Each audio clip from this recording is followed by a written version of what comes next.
ये जिवेन, मैं आपको इन लोगों से मिलवाता हूँ। गाओ तियानसी ने कहा। इस आदमी को यान कांग कहा जाता है। वह मुख्य रूप से आग को दबाने के लिए जिम्मेदार है। गाओ तियानसी ने लंबे खिलाड़ियों में से एक की ओर इशारा करते हुए कहा। यान कांग, ये जिवेन ने कुछ सोचा था।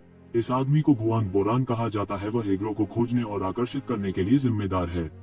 उनकी करीबी मुकाबला करने की क्षमता उत्कृष्ट है। यह दुबली पतली किशोरी थी जिसके चेहरे पर कुछ घृणित मुस्कान थी। यह काओ होंग है, मेनेम थी। यह अपेक्षाकृत मोटा शरीर वाला एकमात्र शेष किशोर था। अब हमारे पास एक स्नाइपर की कमी है। मुझे आपके स्निपिंग कौशल को देखकर याद है। तुम्हें यह करने में सक्षम होना चाहिए। गाओ तियानसी ने ये शिवेन को देखा। हालांकि अन्य स्पष्ट रूप से थोड़े संदिग्ध थे, गाओ तियानसी इस टीम की आत्मा थे। उनकी प्रतिष्ठा बहुत अधिक थी और अन्य लोग उनका खंडन नहीं कर सकते थे। यह मैच बहुत महत्वपूर्ण था। यह इस बात से संबंधित था कि उन्हें 4 सितारा टीम में पदोन्नत किया जा सकता है या नहीं। वह शौकीनों और पेशेवरों के बीच की रेखा थी। गाओ तियानसी की ताकत लंबे समय से काफी थी, लेकिन उनमें से बाकी स्पष्ट रूप से बहुत कमजोर थे। इसलिए कई कोशिशों के बाद भी उन्हें सफलता नहीं मिली थी। हालांकि इस बार उनकी टीम सफलता के सबसे करीब थी। जब तक वे एक और मैच जीतते, वे 4 सितारा टीम बन सकते थे। उनके लिए यह स्वाभाविक रूप से बहुत महत्वपूर्ण था। 3 सितारा टीम और 4 सितारा टीम के बीच का अंतर बिल्कुल अलग था। यह पूरी तरह से अलग दुनिया थी। यदि इस कारण से नहीं, तो उन्होंने गाओ तियानसी को ये जिवेन को अंदर लाने पर आपत्ति नहीं जताई होती। वैसे भी यह सिर्फ मनोरंजन के लिए था। जिन विरोधियों का उन्होंने सामना किया वे पूरी तरह से यादृच्छिक 3 सितारा टीमें थीं। हालांकि जैसे जैसे जीत की संख्या बढ़ती गई, यादृच्छिक 3 सितारा टीमें अधिक शक्तिशाली होती गईं। यदि यह गाओ तियानसी की अचानक हुई ताकत के कारण नहीं होता, तो शायद वे हार गए होते। इस बार ओरिजिनल स्नाइपर नहीं आ सका क्योंकि उसे कुछ काम था। उनके पास पहले से ही सैनिकों की कमी थी। इस ऐतिहासिक अजीबोगरीब के साथ भविष्य अंधकार में था। हालांकि वर्षों से गाओ तियानसी ने जो प्रतिष्ठा अर्जित की थी, उसने इस समय पूरी भूमिका निभाई। लेकिन इस समय कोई दूसरा रास्ता नहीं था, क्योंकि मैच कुछ ही मिनटों में शुरू हो जाएगा। इस समय लोगों को चाहकर भी बदलने का कोई तरीका नहीं था। ये जिवेन, जल्दी करो, मैं तुम्हें अपनी टीम में जोड़ूंगा। गाओ तियानसी ने इस बात की परवाह नहीं की कि बाकी तीनों क्या सोचते हैं और सीधे तौर पर कहते हैं। इस तरह की प्रतियोगिता में केवल उनकी अपनी टीम ही भाग ले सकती है। ये जिवेन ने संकोच नहीं किया। उसे पहले ही इस बिंदु तक घसीटा जा चुका था, इसलिए उसने इसके बारे में ज्यादा नहीं सोचा। उसे इस खेल को खत्म करने की जरूरत थी। वह पारदर्शी कॉकपिट में बैठ गया और उसके सामने एक होलोग्राफिक स्क्रीन दिखाई दी। यह लॉगिन पेज था। उसने अपना खाता पासवर्ड दर्ज किया और तुरंत मेचा दुनिया में प्रवेश किया। उसके सामने पतला शरीर और 20 मीटर लंबी स्नाइपर राइफल के साथ 15 या 16 मीटर लंबा मेचा था। मेचा के गहरे हरे रंग ने इसे नाजुक और आकर्षक बना दिया। यान कांग और अन्य 2 लगभग बेहोश हो गए जब उन्होंने ये जिवेन के विशाल तंत्र को देखा। ऐसा इसलिए नहीं था कि ये जिवेन का मेचा बहुत भयानक था। इसके विपरीत यह इसलिए था क्योंकि यह मेचा बहुत अधिक घोटाला था। इस स्नाइपर प्रकार मेचा को सियान बर्ड मॉडल 1 कहा जाता था।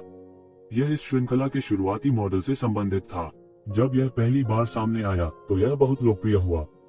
यह उत्कृष्ट प्रदर्शन वाला एक स्नाइपर प्रकार का मेचा था, इसलिए बाद में सियान बर्ड श्रृंखला बनाई गई। वर्तमान में इस श्रृंखला ने पहले ही सियान बर्ड 23 का निर्माण कर लिया था और ये सियान बर्ड मॉडल 1 पहले से ही दशकों पुराना था।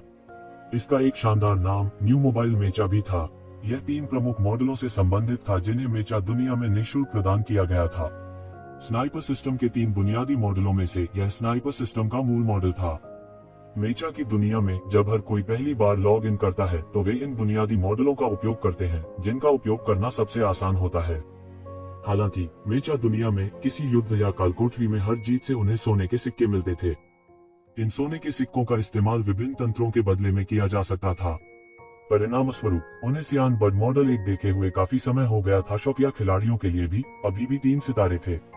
उनके विरोधियों ने तोपों के लिए अपनी फाउलिंग राइफलों को लंबे समय से बदल दिया था। कौन अभी भी इस तरह के भ्रामक बुनियादी मॉडल का उपयोग करेगा? नवागंतुकों के साथ अभ्यास करने या नवागंतुकों को डराने धमकाने के अलावा यह मूल रूप से एक नुकसान था। और जितनी बार उसने लॉग इन किया, उसे देखते हुए यह प्रभावशाली ढंग से लिखा गया था। 2 बार, इस बार मिलाकर यह केवल 2 बार था। दूसरे शब्दों में यह न केवल एक नौसिखिया था, बल्कि एक नौसिखिया एक बहुत ही नौसिखिया भी था। क्योंकि मेचा दुनिया प्रत्येक व्यक्ति की पहचान से बंधी थी, प्रत्येक व्यक्ति का केवल एक ही खाता हो सकता था। एक देवता के लिए स्मर्फ खाता खोलना नामुमकिन था। उनके दिमाग में बस एक ही वाक्य था, क्या तुम मुझसे मजाक कर रहे हो? गाओ तियानसी के मुंह के कोने अनियंत्रित रूप से मुड़ गए। यहाँ तक उन्होंने यह भी उम्मीद नहीं की थी कि यह वास्तव में उनका दूसरी बार लॉगिन होगा। क्या ऐसा हो सकता है कि उन्होंने वास्तव में उस समय गलत निर्णय लिया था? लेकिन बात यहाँ तक पहुँच चुकी थी और उन्हें पहले से ही अपनी क्षमताओं से परे कुछ करने के लिए मजबूर किया गया था। वे और क्या कर सकते थे? हालांकि वह 9 से किया था, फिर भी 5 के मुकाबले 5 बज रहे थे। यदि 1 कम होता तो वास्तव में यह 5 के विरुद्ध 4 होता। 4 बनाम 5 तो वास्तव में जीतने का कोई मौका नहीं होगा। जो भी हो, वह अभी भी एक इंसान था। अब जब बात यहाँ तक गई थी तो सबके पास और कोई चारा नहीं था। यह लगभग कहा जा सकता है कि उन्हें मौत की सजा सुनाई गई थी। फिर भी अगर वे आखिरी मैच तक नहीं लड़े तो वे वास्तव में संतुष्ट नहीं होंगे। वे अभी भी कल्पना कर रहे थे कि शायद विरोधी की युद्ध टीम भी बेवकूफों से भरी टीम होगी। अगर ऐसा हुआ तो उनके पास अभी भी जीतने का मौका होगा। गाओ तियानसी के आग्रह के तहत सभी ने अपने अपने कॉकपिट में प्रवेश किया। बहुत जल्द ये जिवेन को कई फ्रेंड रिक्वेस्ट मिली। यह यान कांग और अन्य थे। निश्चित तौर पर ये जिवेन जैसे नौसिखिया की तुलना में, जिसने अभी अभी दूसरी बार लॉग इन किया था। हालांकि ये लोग सिर्फ शौकिया थे, फिर भी वे बहुत बेहतर थे। मूल रूप से वे पहले ही अपने तीसरे या चौथे तंत्र के लिए आदान प्रदान कर चुके थे। यान कांग का मेचा ब्लेस टाइप था, जो मारक क्षमता आउटपुट प्रकार से संबंधित था। उसका पूरा शरीर उग्र लाल था। हालांकि इसकी गति तेज नहीं थी, यह बहुत जोरदार थी और मोबाइल गन पाउडर स्टोर्स की श्रेणी से संबंधित थी। गुआंग बोरान की मेच एक नीला नीला मेच था। यह ब्लेस टाइप जितना जंगली और विशाल नहीं दिखता था, लेकिन यह सियान बर्ड टाइप से बहुत बेहतर था। यह सामान्य मॉडल से संबंधित था, जिसे असॉल्ट कहा जाता था। यह वर्तमान में मेचा की इस श्रृंखला की चौथी पीढ़ी थी। काओ होन के लिए, जिसे मुख्य एमटी के रूप में जाना जाता था, उसकी match storm type 3 heavy duty रक्षात्मक मेच थी। यह पूरी तरह से काला था और इसके दोनों हाथों में एक विशाल ढाल थी। जब आवश्यक हो, यह एक मांस ढाल और एक अस्थायी खाई होगी। इन लोगों की तुलना में गाओ तियानसी, जो लंबे, अमीर और सुंदर की श्रेणी से संबंधित थे, निस्संदेह बहुत अधिक शक्तिशाली थे। उसका मेघ रक्त लाल था और यह बहुत चमकदार लग रहा था। इसमें काफी करीबी और लंबी दूरी की युद्ध क्षमता थी। यह अपेक्षाकृत संतुलित था और यह सस्ता नहीं था। यह लंबे, अमीर और सुंदर की श्रेणी से संबंधित था, खासकर जब ये जिवेन के सियान बर्ड टाइप की तुलना में। ये शिवेन ने कुछ मिनटों तक प्रतीक्षा की और फिर चुनौती के युद्ध क्षेत्र में प्रवेश किया।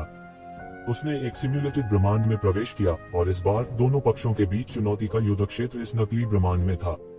यह भी सबसे आम युद्ध क्षेत्रों में से एक था। कई दानव जानवर बाहरी अंतरिक्ष में जीवित रह सकते थे, इसलिए यह स्थान अक्सर युद्ध क्षेत्रों में से एक था।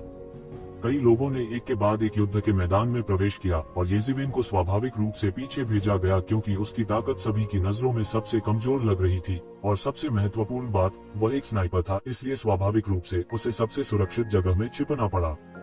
येजिवेन जल्दी में नहीं थे और धीरे धीरे सियान बर्ड टाइप को नियंत्रित करना शुरू कर दिया। अभी भी कई जगह थी जिनसे उन्होंने खुद को परिचित नहीं किया था। आखिरकार यह खेल में उनका केवल दूसरा समय था और आखिरी बार था पहले से ही 1 साल पहले।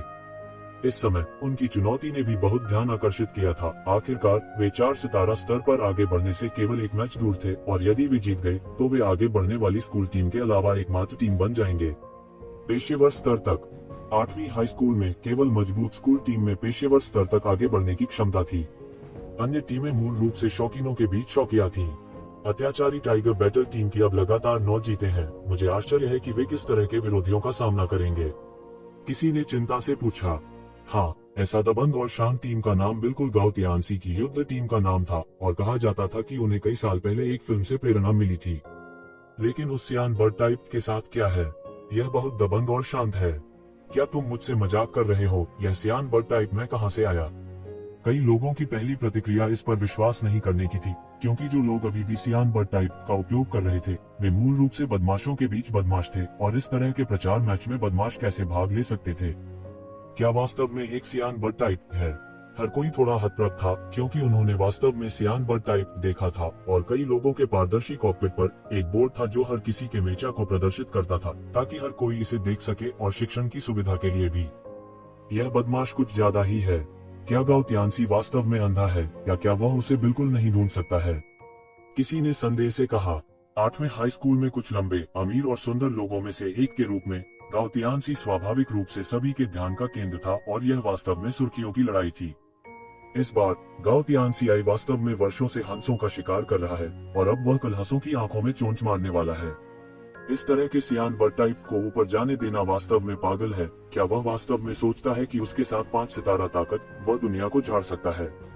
किसी ने व्यंग करते हुए कहा, स्कूल में ऐसे लोग थे जो गाउतियानसी को पसंद करते थे और स्वाभाविक रूप से ऐसे लोग थे जो उससे नफरत करते थे। लेकिन इस सियान बर्ड टाइप का पायलट कौन है? मुझे देखने दो, लानत है, यह वास्तव में इतिहास का जानकार है। कोई आश्चर्य नहीं। यह कहा जाता है कि इतिहास की किताबें पढ़ने के अलावा वह केवल इतिहास की किताबें पढ़ता है। यह सामान्य है कि वह नहीं जानता कि कैसे खेलना है। उद्धरण चिन्ह। मैं जीतने के लिए गाउतियानसी के आवेग को समझ सकता हूँ, लेकिन ऐसे व्यक्ति को चुनने के बाद भी क्या वह भविष्य में जीतने में सक्षम होगा? मूल रूप से इस समय गाउतियानसी के समर्थकों में से कुछ, जब उन्होंने देखा कि सियान बर्ड टाइप वाला व्यक्ति वास्तव में वह प्रसिद्ध इतिहास विशेषज्ञ था, तो वे पूरी तरह से निराश हो गए। मूल रूप से उन्हें उम्मीद थी कि वह अपनी अत्याचारी ताकत के कारण सियान बर्ड टाइप का उपयोग करने में सक्षम हो सकता है, लेकिन इस समय उनकी उम्मीदें पूरी तरह से बिखर गईं। उस गीक के रूप को देखकर वे जानते थे कि यह बिल्कुल असंभव था। एक देवता के लिए स्मर्फ खाता होना स्वाभाविक रूप से असंभव था, लेकिन एक देवता अतीत से पीछे छूटे मेचा का उपयोग कर सकता था। नया मेचा प्राप्त करने के बाद हर कोई पुराने मेचा को नहीं बेचेगा, बल्कि इसके बदले उसे रखेगा। हालांकि इतिहास के जानकार के लिए ऐसा देवता होना असंभव था। बेशक यह असंभव था। उसकी आईडी देखी तो वह पूरी तरह से अस्पष्ट थी। इस तरह की आईडी का उपयोग करने वाले किसी देवता के बारे में कभी किसी ने नहीं सुना था। ओह, हम क्या करें? जिप्सी, हमें अभी भी बहुत देर हो चुकी है। उस समय सिमुलेशन रूम के प्रवेश द्वार पर 2 लड़कियां दिखाई दी। वे 2 जवान और खूबसूरत लड़कियां थीं। उनमें से एक काफी लंबा लग रहा था, लगभग 1.7 मीटर लंबा। वह साधारण कपड़े पहने हुए थी और उसका चेहरा सुंदर था। उस समय उसके चेहरे पर एक ऐसा अफसोस था जिसे छुपाया नहीं जा सकता था। और उसके बगल में एक लड़की थी जो केवल उसके कंधे तक पहुंची थी। वह लंबी नहीं दिखती थी, लेकिन उसकी त्वचा बर्फ की तरह सफेद थी। उसका चेहरा नाजुक था और वह एक बच्चे की तरह लग रही थी। वह अपनी वास्तविक उम्र से काफी छोटी दिखती थी। हालांकि उसके नाजुक चेहरे के बारे में जो समान रूप से उत्कृष्ट था, वह उसकी छाती का सुविकसित वक्र था। उसकी स्कूल यूनिफॉर्म में लिपटे हुए वे थोड़े कांप रहे थे, मानो किसी भी क्षण उसके कपड़ों से बाहर निकल आएंगे। उसके पास एक पतला फिगर था और वह जवानी से भरी हुई दिखती थी। जोंग जेन्युन ने अफसोस के साथ उस सुंदर लड़की को देखा जो उसके कंधे तक ही पहुंची थी। उसके लिए अपने सबसे अच्छे दोस्त 8वीं हाई स्कूल की प्रसिद्ध स्कूल बैले डॉन ली को गाउतियानसी की मदद करने के लिए राजी करना आसान नहीं था। कौन जानता था कि जब तक वे पहुंचे तब तक बहुत देर हो चुकी थी। चूंकि यह शुरू हो गया है, मैं वापस जा रहा हूँ। डॉन जाने के लिए मुड़ा। उसका रहने का कोई इरादा नहीं था।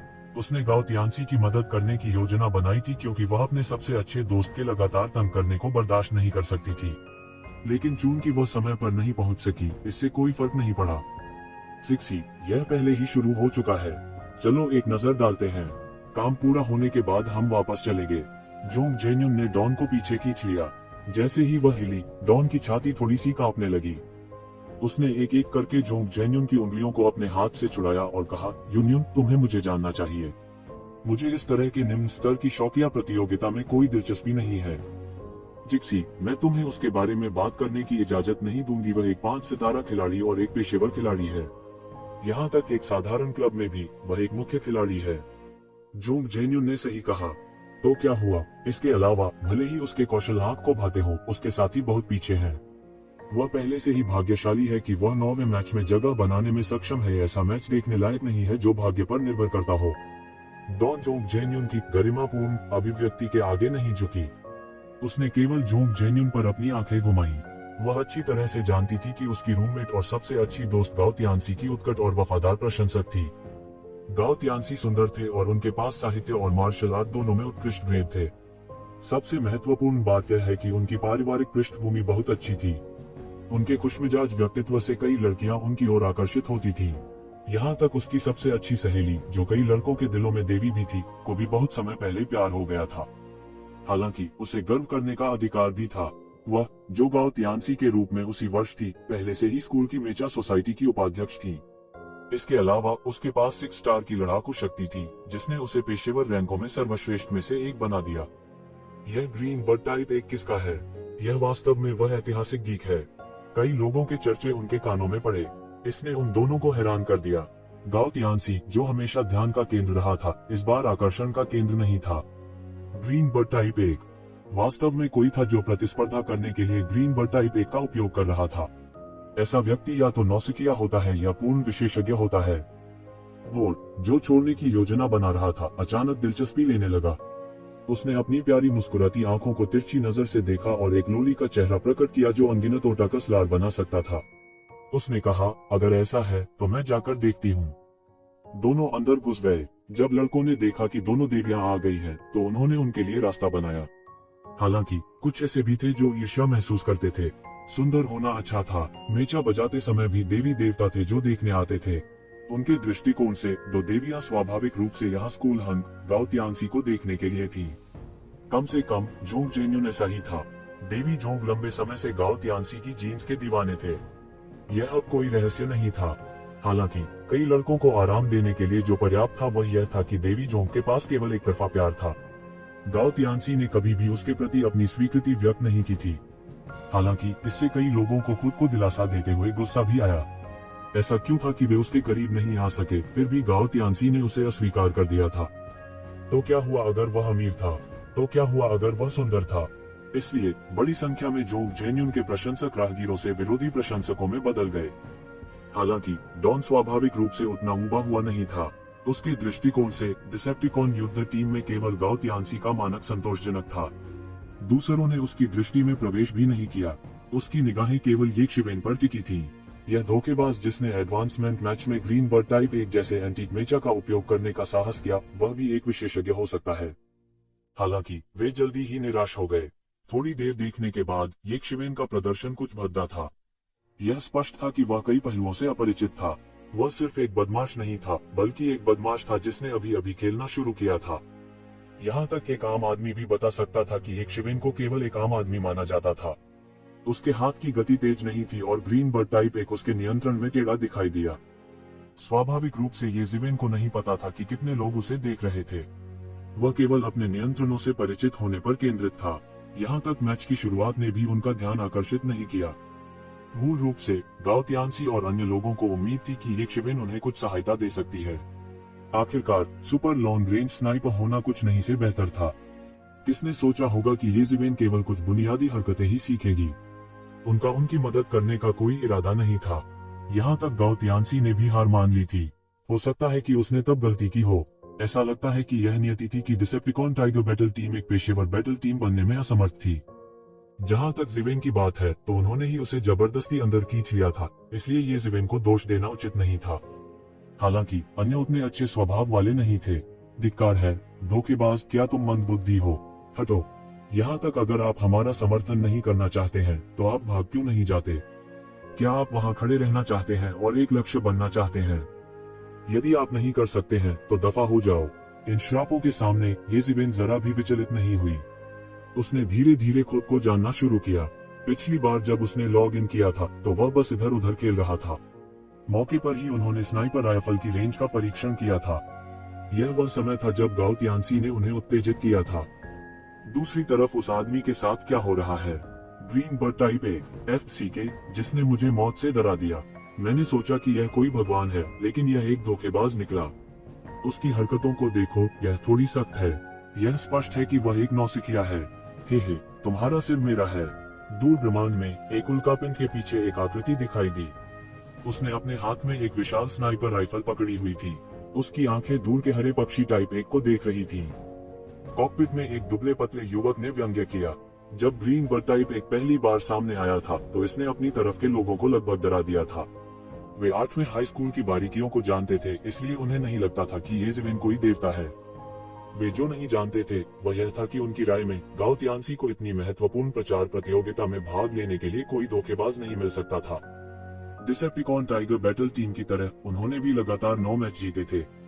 हालांकि डिसेप्टिकॉन टाइगर बैटल टीम के विपरीत उन्होंने लगातार 9 मैच जीते थे। क्योंकि उनकी टीम एक अर्ध पेशेवर युद्ध टीम थी, उनके पास 3-5 सितारा विशेषज्ञ थे और शेष 2-4 सितारा विशेषज्ञ थे। यह पूरी तरह से अर्ध पेशेवर युद्ध टीम थी। क्योंकि वे नवगठित थे, उन्हें इस प्रचार प्रतियोगिता में भाग लेना था। यह केवल यही कहा जा सकता है कि डिसेप्टिकॉन टाइगर बैटल टीम की किस्मत वास्तव में खराब थी। निश्चित रूप से जैसे ही उन्होंने अपनी चाल चली, उन्होंने जल्दी से डिसेप्टिकॉन टाइगर बैटल टीम के सदस्यों को दबा दिया।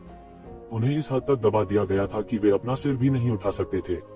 ये जिवेन की निष्क्रियता के साथ यह 5 के मुकाबले लगभग 4 था और वे तुरंत एक नुकसानदेह स्थिति में आ गए। इसलिए वे शुरुआत में बहुत सतर्क थे। यहाँ तक जब लड़ाई सबसे तीव्र थी तब भी उन्होंने ये शिवेन पर हमला नहीं किया। हालांकि अब उन्हें पता चल गया था कि यह लड़का केवल एक नौसिखिया था। हालांकि वे नहीं जानते थे कि विरोधी इस प्रतियोगिता में भाग लेने के लिए ऐसा बदमाश क्यों खोजेगा, इसका उनसे कोई लेना देना नहीं था। इन विवरणों के बारे में चिंता न करें। लंबी स्नाइपर राइफल को तुरंत उठाया गया और दूर के ग्रीन बर्ड टाइप 1 पर बंद कर दिया गया। उसी समय ये जिवेन के कॉकपिट में तुरंत एक तीखा अलार्म चमक उठा, यह साबित करते हुए कि उन्हें बंद कर दिया गया था। अच्छा नहीं है, इस धोखेबाज को बंद कर दिया गया है। जोंग जेन्युन ने जल्दी से अपने चेहरे पर एक चिंतित नजर के साथ कहा, यह बदमाश इतनी महत्वपूर्ण प्रतियोगिता में क्यों भाग लेगा? वह चिंता से मरने वाली थी। उसके लिए शायद इससे ज्यादा महत्वपूर्ण समय कोई नहीं था। उसकी राय में ये जिवेन का दिखना बस एक गलती थी। वह कुछ भी हासिल करने के लिए काफी अच्छा नहीं था, बल्कि चीजों को बिगाड़ने के लिए काफी था।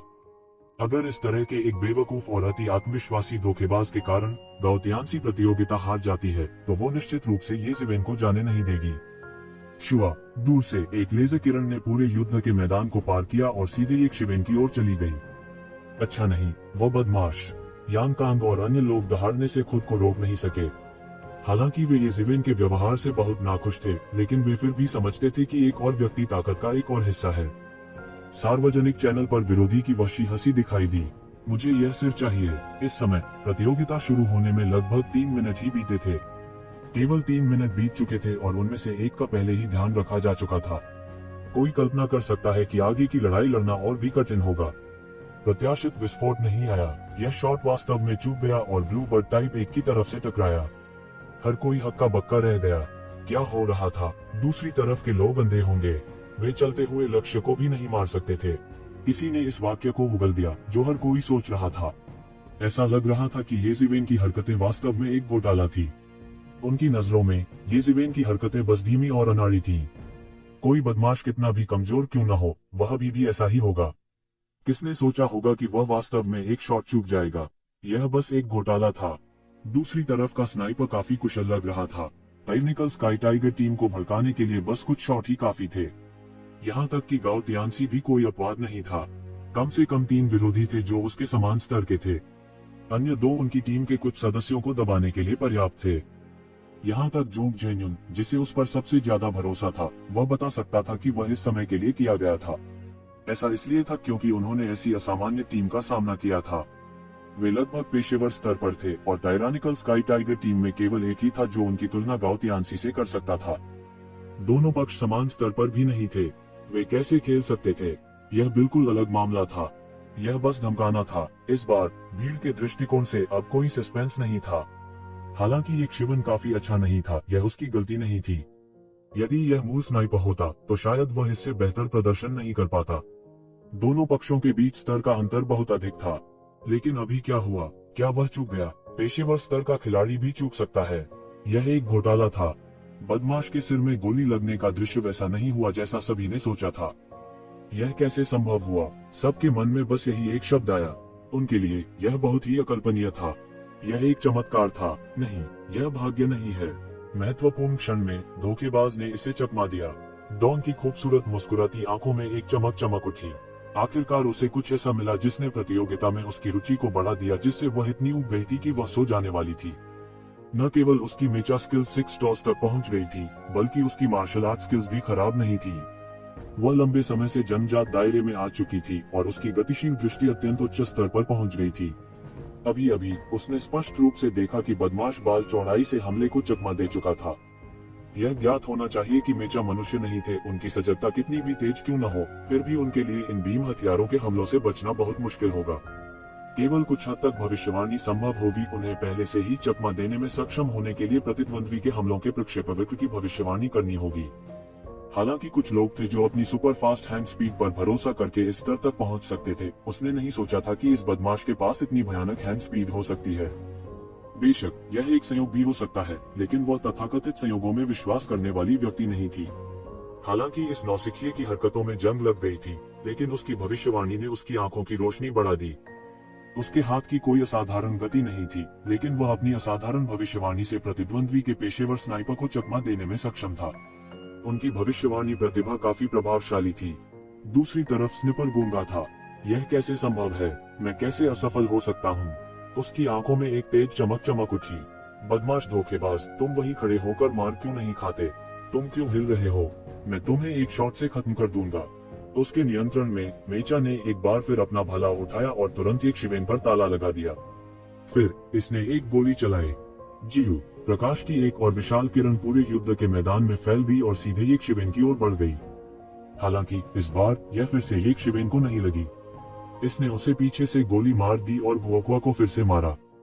पवित्र शक्ति, वह वास्तव में अंधा है। कोई शाप दिए बिना नहीं रह सका। पहली बार मिस हुई थी और दूसरी बार मिस हुई थी। वह अंधा नहीं था तो क्या था? पवित्र शक्ति, इस बदमाश की किस्मत बहुत अच्छी है। यह सही है, 2 शॉट उसे खत्म करने में नाकाम रहे। यह व्यवहारिक रूप से एक चमत्कार है। डॉन के होठों पर एक प्यारी सी मुस्कान दौड़ गई।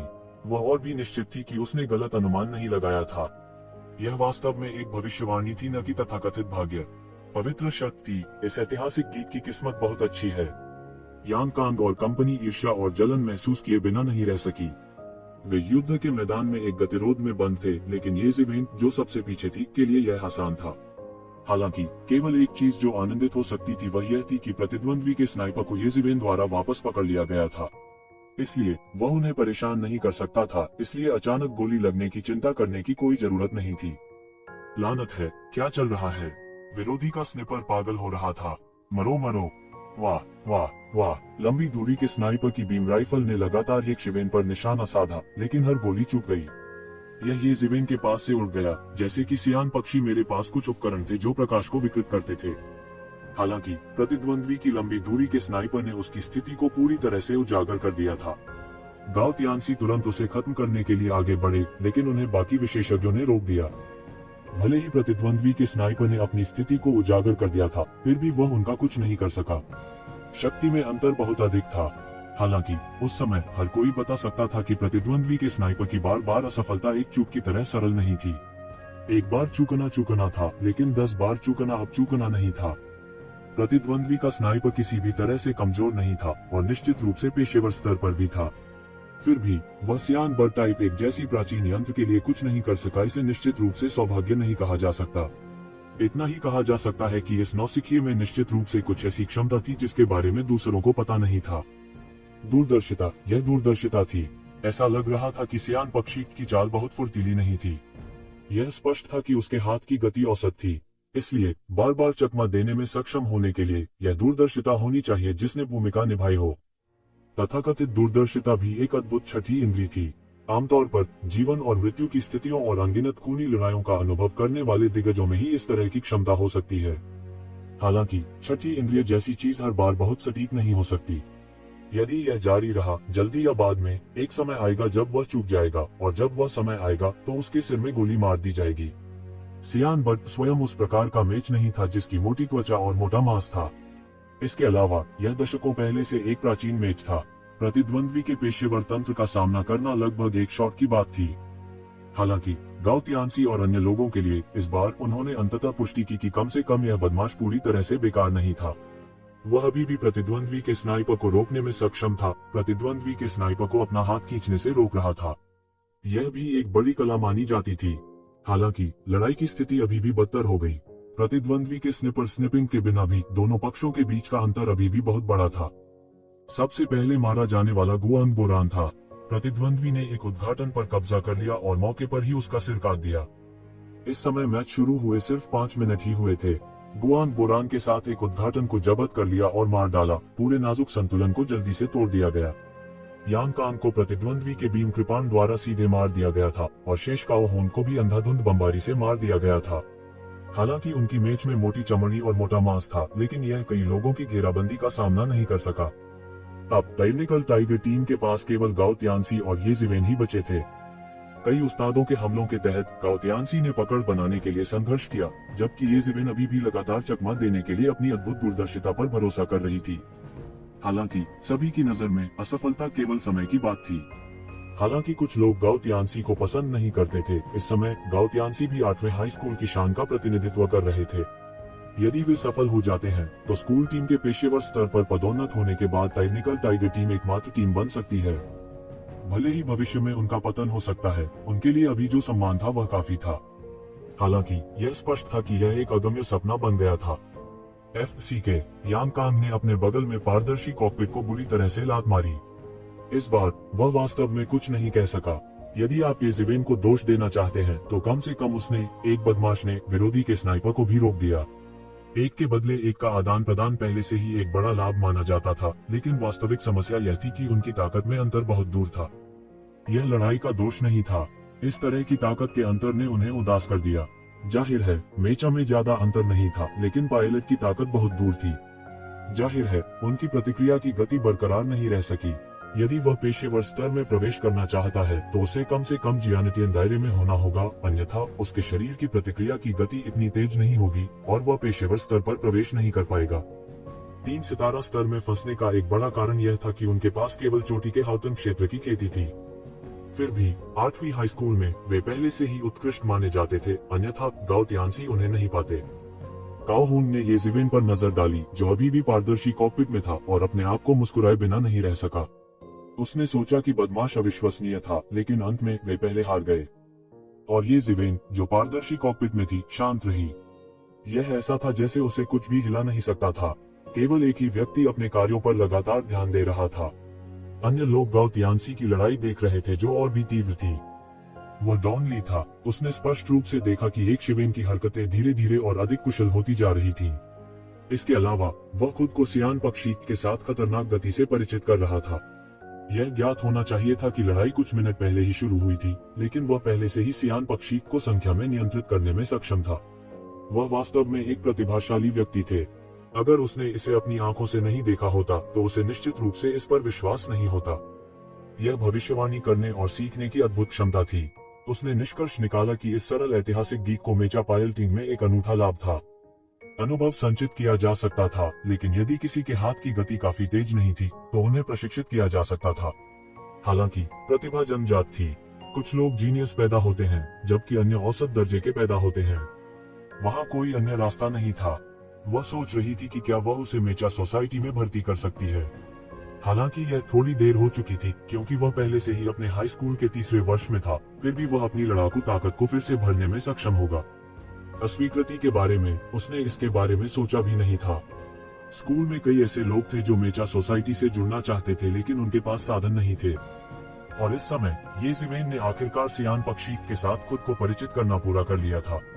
उसके होठों पर एक मुस्कान आ गई और वह चिल्लाया, स्निपर स्कोप। उसके कॉकपिट के पीछे एक यांत्रिक भुजा पर उसकी आंखों के सामने स्नाइपर स्कोप दिखाई दिया। देखते ही देखते उसके सामने सब कुछ साफ हो गया। स्नाइपर जो लगातार उसे मार रहा था, उसे ढूंढ लिया गया और उसे बंद कर दिया गया। सियान बट ने पहली बार स्नाइपर राइफल धारण की। उनकी पकड़ सटीक थी। वाह! बीम ने युद्ध के मैदान को पार किया। बूम! जोरदार धमाका हुआ। सब दंग रह गए। स्नाइपर राइफल ने विरोधी स्नाइपर के कॉकपिट को उड़ा दिया। पूरा कॉकपिट एक भी गोली का सामना नहीं कर सका और वह मौके पर ही फट गया। यह एक ऐसा बदलाव था जिसकी किसी ने उम्मीद नहीं की थी, और वे सभी इस अचानक हुए घटनाक्रम से हैरान थे। येज़िवेन ने कोई चाल नहीं चली, लेकिन जैसे ही उसने ऐसा किया, उसने कॉकपिट को उड़ा दिया। तुम्हें क्या हुआ? दूसरी तरफ के बदमाश से तुमने अपना सिर कैसे उड़ा लिया? विरोधी टीम के नेता तुरंत भड़क गए। वे गाओ तियानसी को हराने वाले थे, लेकिन किसे पता था कि वे खुद मुसीबत में पड़ जाएंगे। अगर उनकी तरफ का स्नाइपर सेकेंडों में मार दिया जाता तो जब तक दूरी काफी दूर होती, तब तक स्नाइपर को अपने कौशल का प्रदर्शन करने की जगह मिल जाती। यह भी सबसे बड़ा कारण था कि उन्हें येज़िवेन को पकड़ना पड़ा और उसे जाने नहीं दिया। उन्हें पहले उसे मारना था। एक स्नाइपर की उपस्थिति पूरी स्थिति पर एक शक्तिशाली दमन का रूप ले सकती है। अब उनका स्नाइपर सबसे पहले दबा दिया गया था। यह असहनीय था। जल्द ही विरोधी टीम एक के बाद एक येज़िवेन की ओर टूट गई। यह एक स्काउटिंग टाइप मैच था। इसकी चाल बेहद तेज थी। यह अनियमित तरीके से चकमा दे रहा था ताकि येज़िवेन को उसकी छींटाकशी करने से रोक सके। जाहिर है यह एक बहुत ही अनुभवी पायलट था। इस समय ग्रीनबर्ड मॉडल ने अपनी बंदूक उठाई और येज़िवेन पर स्थिर तरीके से निशाना साधा। प्रतिद्वंद्वी बहुत अनुभवी है। उसके फुटवर्क से यह स्पष्ट है कि वह एक साधारण व्यक्ति नहीं है। यह एक पेशेवर स्तर है। अगर मैं होता तो मैं इस तरह के फुटवर्क को अंजाम नहीं दे पाता। वह हास्यास्पद रूप से शक्तिशाली है। यह इतिहास के जानकारों का भाग्य है। यह अंत होना चाहिए। छात्रों में कोई भी येज़िवेन के बारे में अच्छा नहीं सोचता था। केवल डॉन अपवाद था। उसने अपनी खूबसूरत आंखों से पारदर्शी कॉकपिट में येज़िविन के हाथों की हरकतों को गौर से देखा। वाह, एक और विस्मयकारी किरण बह गई। स्काउटिंग प्रकार की मेज जो एक अजीब फुटवर्क के साथ चकमा दे रही थी, तुरंत कॉकपिट में टकरा गई, जिससे यह मध्य हवा में फट गई। यह एक और हेडशॉट था। हर कोई तुरंत हंगामे में था। यह उनकी कल्पना से बिल्कुल अलग था। वे मूल रूप से मानते थे कि येज़िवेन भाग्यशाली थी कि उसने विरोधी स्नाइपर को मारा, लेकिन ऐसा लगता है कि ऐसा नहीं था। हालांकि उसने यह कैसे किया? कई लोगों ने साफ देखा कि उनके हाथ की गति तेज नहीं थी। ऐसा नहीं लग रहा था कि उसने कुछ टैप किए थे, लेकिन वह विरोधी स्काउटिंग टाइप मेज को तुरंत मारने में सक्षम था। यह अतिशयोक्तिपूर्ण था। भविष्यवाणी, यह निश्चित रूप से भविष्यवाणी है। मोर की आंखें अचानक चमक उठी। उसे विश्वास था कि वह गलत तरीके से नहीं देख सकती थी और उसका निर्णय बिल्कुल सही था। येज़िवेन की गति तेज नहीं थी। दूसरे शब्दों में, जब विरोधी अपने शरीर की तकनीक को समायोजित कर रहा था, तो सेकंड के एक अंश में अपने लक्ष्य को समायोजित करना उसके लिए असंभव था। इसलिए वह केवल अपनी शक्तिशाली भविष्यवाणी क्षमता का उपयोग यह अनुमान लगाने के लिए कर सकता था कि प्रतिद्वंद्वी कहां दिखाई देगा और फिर उसे एक शॉट के साथ समाप्त कर सकता है। इसके लिए अपनी खुद की भविष्यवाणी और सहज अंतर्ज्ञान में आश्चर्यजनक आत्मविश्वास की आवश्यकता थी। यह आदमी साधारण नहीं था। इस समय वह और भी निश्चित थी कि यह इतिहासगी, जिसे कई वर्षों से दूसरों द्वारा बुलाया गया था, वह बेवकूफ नहीं था जिसकी उसने कल्पना की थी। इसके विपरीत वह काफी कुशल था। दूसरी तरफ एक विशेषज्ञ है। FCK हमें बरगलाया गया है। इस समय विपरीत पक्ष के शेष 3 लोग अभी भी यह नहीं समझ पाए कि येज़िवेन शायद एक छिपी हुई विशेषज्ञ थी। जो कुछ भी उसने पहले किया था वह केवल उनका ध्यान आकर्षित करने के लिए था। अब जबकि 3 बनाम 2 हो गया था, उन्हें अब वह फायदा नहीं था जो उन्हें पहले मिला था। हर कोई सावधान रहे। उन्हें आपको पकड़ने न दें। इससे पहले कि विरोधी की दमनकारी मशीन अपना वाक्य पूरा कर पाती, येज़िवेन के शॉट से पहले ही विस्फोट हो चुका था। इस समय किसी को भी विश्वास नहीं हो रहा था कि येज़िवेन सिर्फ भाग्यशाली थी। बस अपने शानदार स्निपिंग कौशल के साथ, भले ही उसके अन्य ऑपरेशन मानक के अनुरूप न हो, यह उसके लिए पेशेवर स्तर पर रैंक करने के लिए पर्याप्त था। और नंबर 8 हाई स्कूल में जिन्हें पेशेवर स्तर पर स्थान दिया जा सकता था, वे बहुत कम और बीच के थे। हा, मुझे पता था कि तुम यह कर सकते हो। गाओ तियानसी अचानक उत्तेजित हो गया। यह मौत के मुंह से बाल बाल बचा था। उसने पहले ही हार मान ली थी, लेकिन येज़िवेन ने अचानक विस्फोट कर दिया था और थोड़े ही समय में 3 मेखाओं को नष्ट कर दिया था। उसके पास येज़िवेन की दबंग शक्ति के बारे में कहने के लिए कुछ नहीं था। वह यह जानता था, वह गलत कैसे देख सकता था। उन्हें उस शॉट का विस्मय अभी भी याद है। येज़िवेन का रंग शांत था। उनके चेहरे पर जरा सा भी भाव नहीं दिखा। उसने आने वाली मिसाइलों को चकमा देने के लिए अपना तंत्र संचालित किया। दूसरे पक्ष को अंत में एहसास हुआ कि येज़िवेन का खतरा गाओ तियानसी की तुलना में कहीं अधिक बड़ा था। इसलिए वे पूरी तरह पागल हो गए। वे येज़िवेन के साथ पागलों की तरह व्यवहार करना चाहते थे। हालांकि येज़िवेन अभी भी जल्दी में नहीं थी। उसने सीधे हाथ उठाया और गोली चला दी। प्रतिद्वंद्वी के मुख्य एमटी को मौके पर ही खत्म कर दिया गया था और बाकी का येज़िवेन की स्निपिंग से बच नहीं सका। एक शॉट में एक को मार डालो। येज़िवेन ने इन शौकिया छात्रों के सामने दिखावा किया। एक सच्चा शार्प शूटर क्या था? वह सचमुच अत्याचारी था। बहुत से लोग अवाक रह गए। वे उसे खुली आंखों से ही देख सकते थे। यहाँ तक अगर वह अन्य चीजों में अच्छा नहीं था, तो सिर्फ अपने स्निपिंग कौशल पर भरोसा करके यह दुनिया पर हावी होने के लिए काफी था। जिस तरह से सभी ने येज़िवेन को देखा वह अचानक बदल गया। यहाँ हर कोई एक मेचा उत्साही था। वास्तव में यह कहा जाना चाहिए कि ऐसे बहुत से लोग नहीं थे जो एक मेचा चलाने में रुचि नहीं रखते थे। यह स्तर में असमानता से ज्यादा कुछ नहीं था। इन सामान्य छात्रों के लिए वे अधिक से अधिक शौकिया स्तर पर थे। उनके और पेशेवर स्तर के बीच का फासला जरा सा भी नहीं था। यहाँ अत्याचारी शक्ति परम गारंटी थी। येज़िवेन के प्रदर्शन ने उन्हें पूरी तरह अवाक कर दिया। वे सबसे सच्चे लोग थे। शक्तिशाली लोग स्वाभाविक रूप से उनकी प्रशंसा प्राप्त करेंगे। उन्हें अचानक पता चला कि यह प्रतीत होता है कि असंगत ऐतिहासिक सनक में स्निपिंग में इतनी भयानक ताकत थी। एक शॉट में एक को मार डालो। इसके अलावा प्रतिद्वंद्वी एक शौकिया नहीं था, बल्कि एक उचित पेशेवर स्तर की ताकत थी। इससे ऐसा लगता है कि उनका कटाक्ष कौशल पूर्णता की पराकाष्ठा पर पहुंच गया है। हालांकि कुछ लोगों ने तिरस्कार दिखाया, लेकिन वे येज़िवेन के स्निपिंग कौशल के बारे में कुछ नहीं कह सके। दूसरे शब्दों में, वह अन्य बातों में अच्छा नहीं था। यदि उसे एक वास्तविक गुरु का सामना करना पड़ा, तो वह समाप्त हो जाएगा। हालांकि ज्यादातर लोगों ने नाराजगी जाहिर की। उन्होंने मेचा का संचालन भी किया था। स्वाभाविक रूप से वे इस बारे में बहुत स्पष्ट थे कि एक शक्तिशाली स्नाइपर कितना भयानक हो सकता है। शायद कुछ कमियां थीं, लेकिन यह निर्विवाद था कि उनकी स्निपिंग स्किल्स बहुत शक्तिशाली थीं। यदि विरोधी उस पर हमला करना चाहता है तो उन्हें पहले उसके करीब जाना होगा और वे उसके करीब आने से पहले ही समाप्त हो जाएंगे। उनके लिए येशिवेन के लिए कोई खतरा पैदा करना असंभव था। ऐसा लग रहा था कि येशिवेन की अन्य कमियां बिल्कुल भी कमियां नहीं थीं। खामियों ने चमक को अस्पष्ट नहीं किया। इस समय टायरेनिकल टाइगर बैटल टीम के सदस्य पूरी तरह से पागल थे। इस तरह का अस्तित्व एक रोलर कोस्टर की सवारी करने जैसा था। साधारण जीत की तुलना में हार मान लेना और भी कठिन था। उन्होंने येशिवेन को कुछ जटिल भाव से देखा। जिस व्यक्ति के बारे में वे सबसे अधिक निराशावादी थे, उसने अब वास्तव में अपनी युद्ध टीम को बचा लिया था। उन्होंने अपनी युद्ध टीम को वास्तव में पेशेवर स्तर पर प्रवेश करने की अनुमति भी दी थी। पेशेवर स्तर पर प्रवेश करने वाली उनकी स्कूल टीम के बाहर यह पहली युद्ध टीम भी थी। यद्यपि एक 3 सितारा टीम और एक 4 सितारा टीम के बीच अंतर केवल थोड़ा सा था, व्यवहार में अंतर स्वर्ग और पृथ्वी जैसा था। नंबर 8 हाई स्कूल और मेचा वर्ल्ड में कुछ 3 सितारा युद्ध दल थे, कौन जानता था कि उनमें से कितने थे। लेकिन 4 सितारा युद्ध टीमें पूरी तरह से अलग थीं।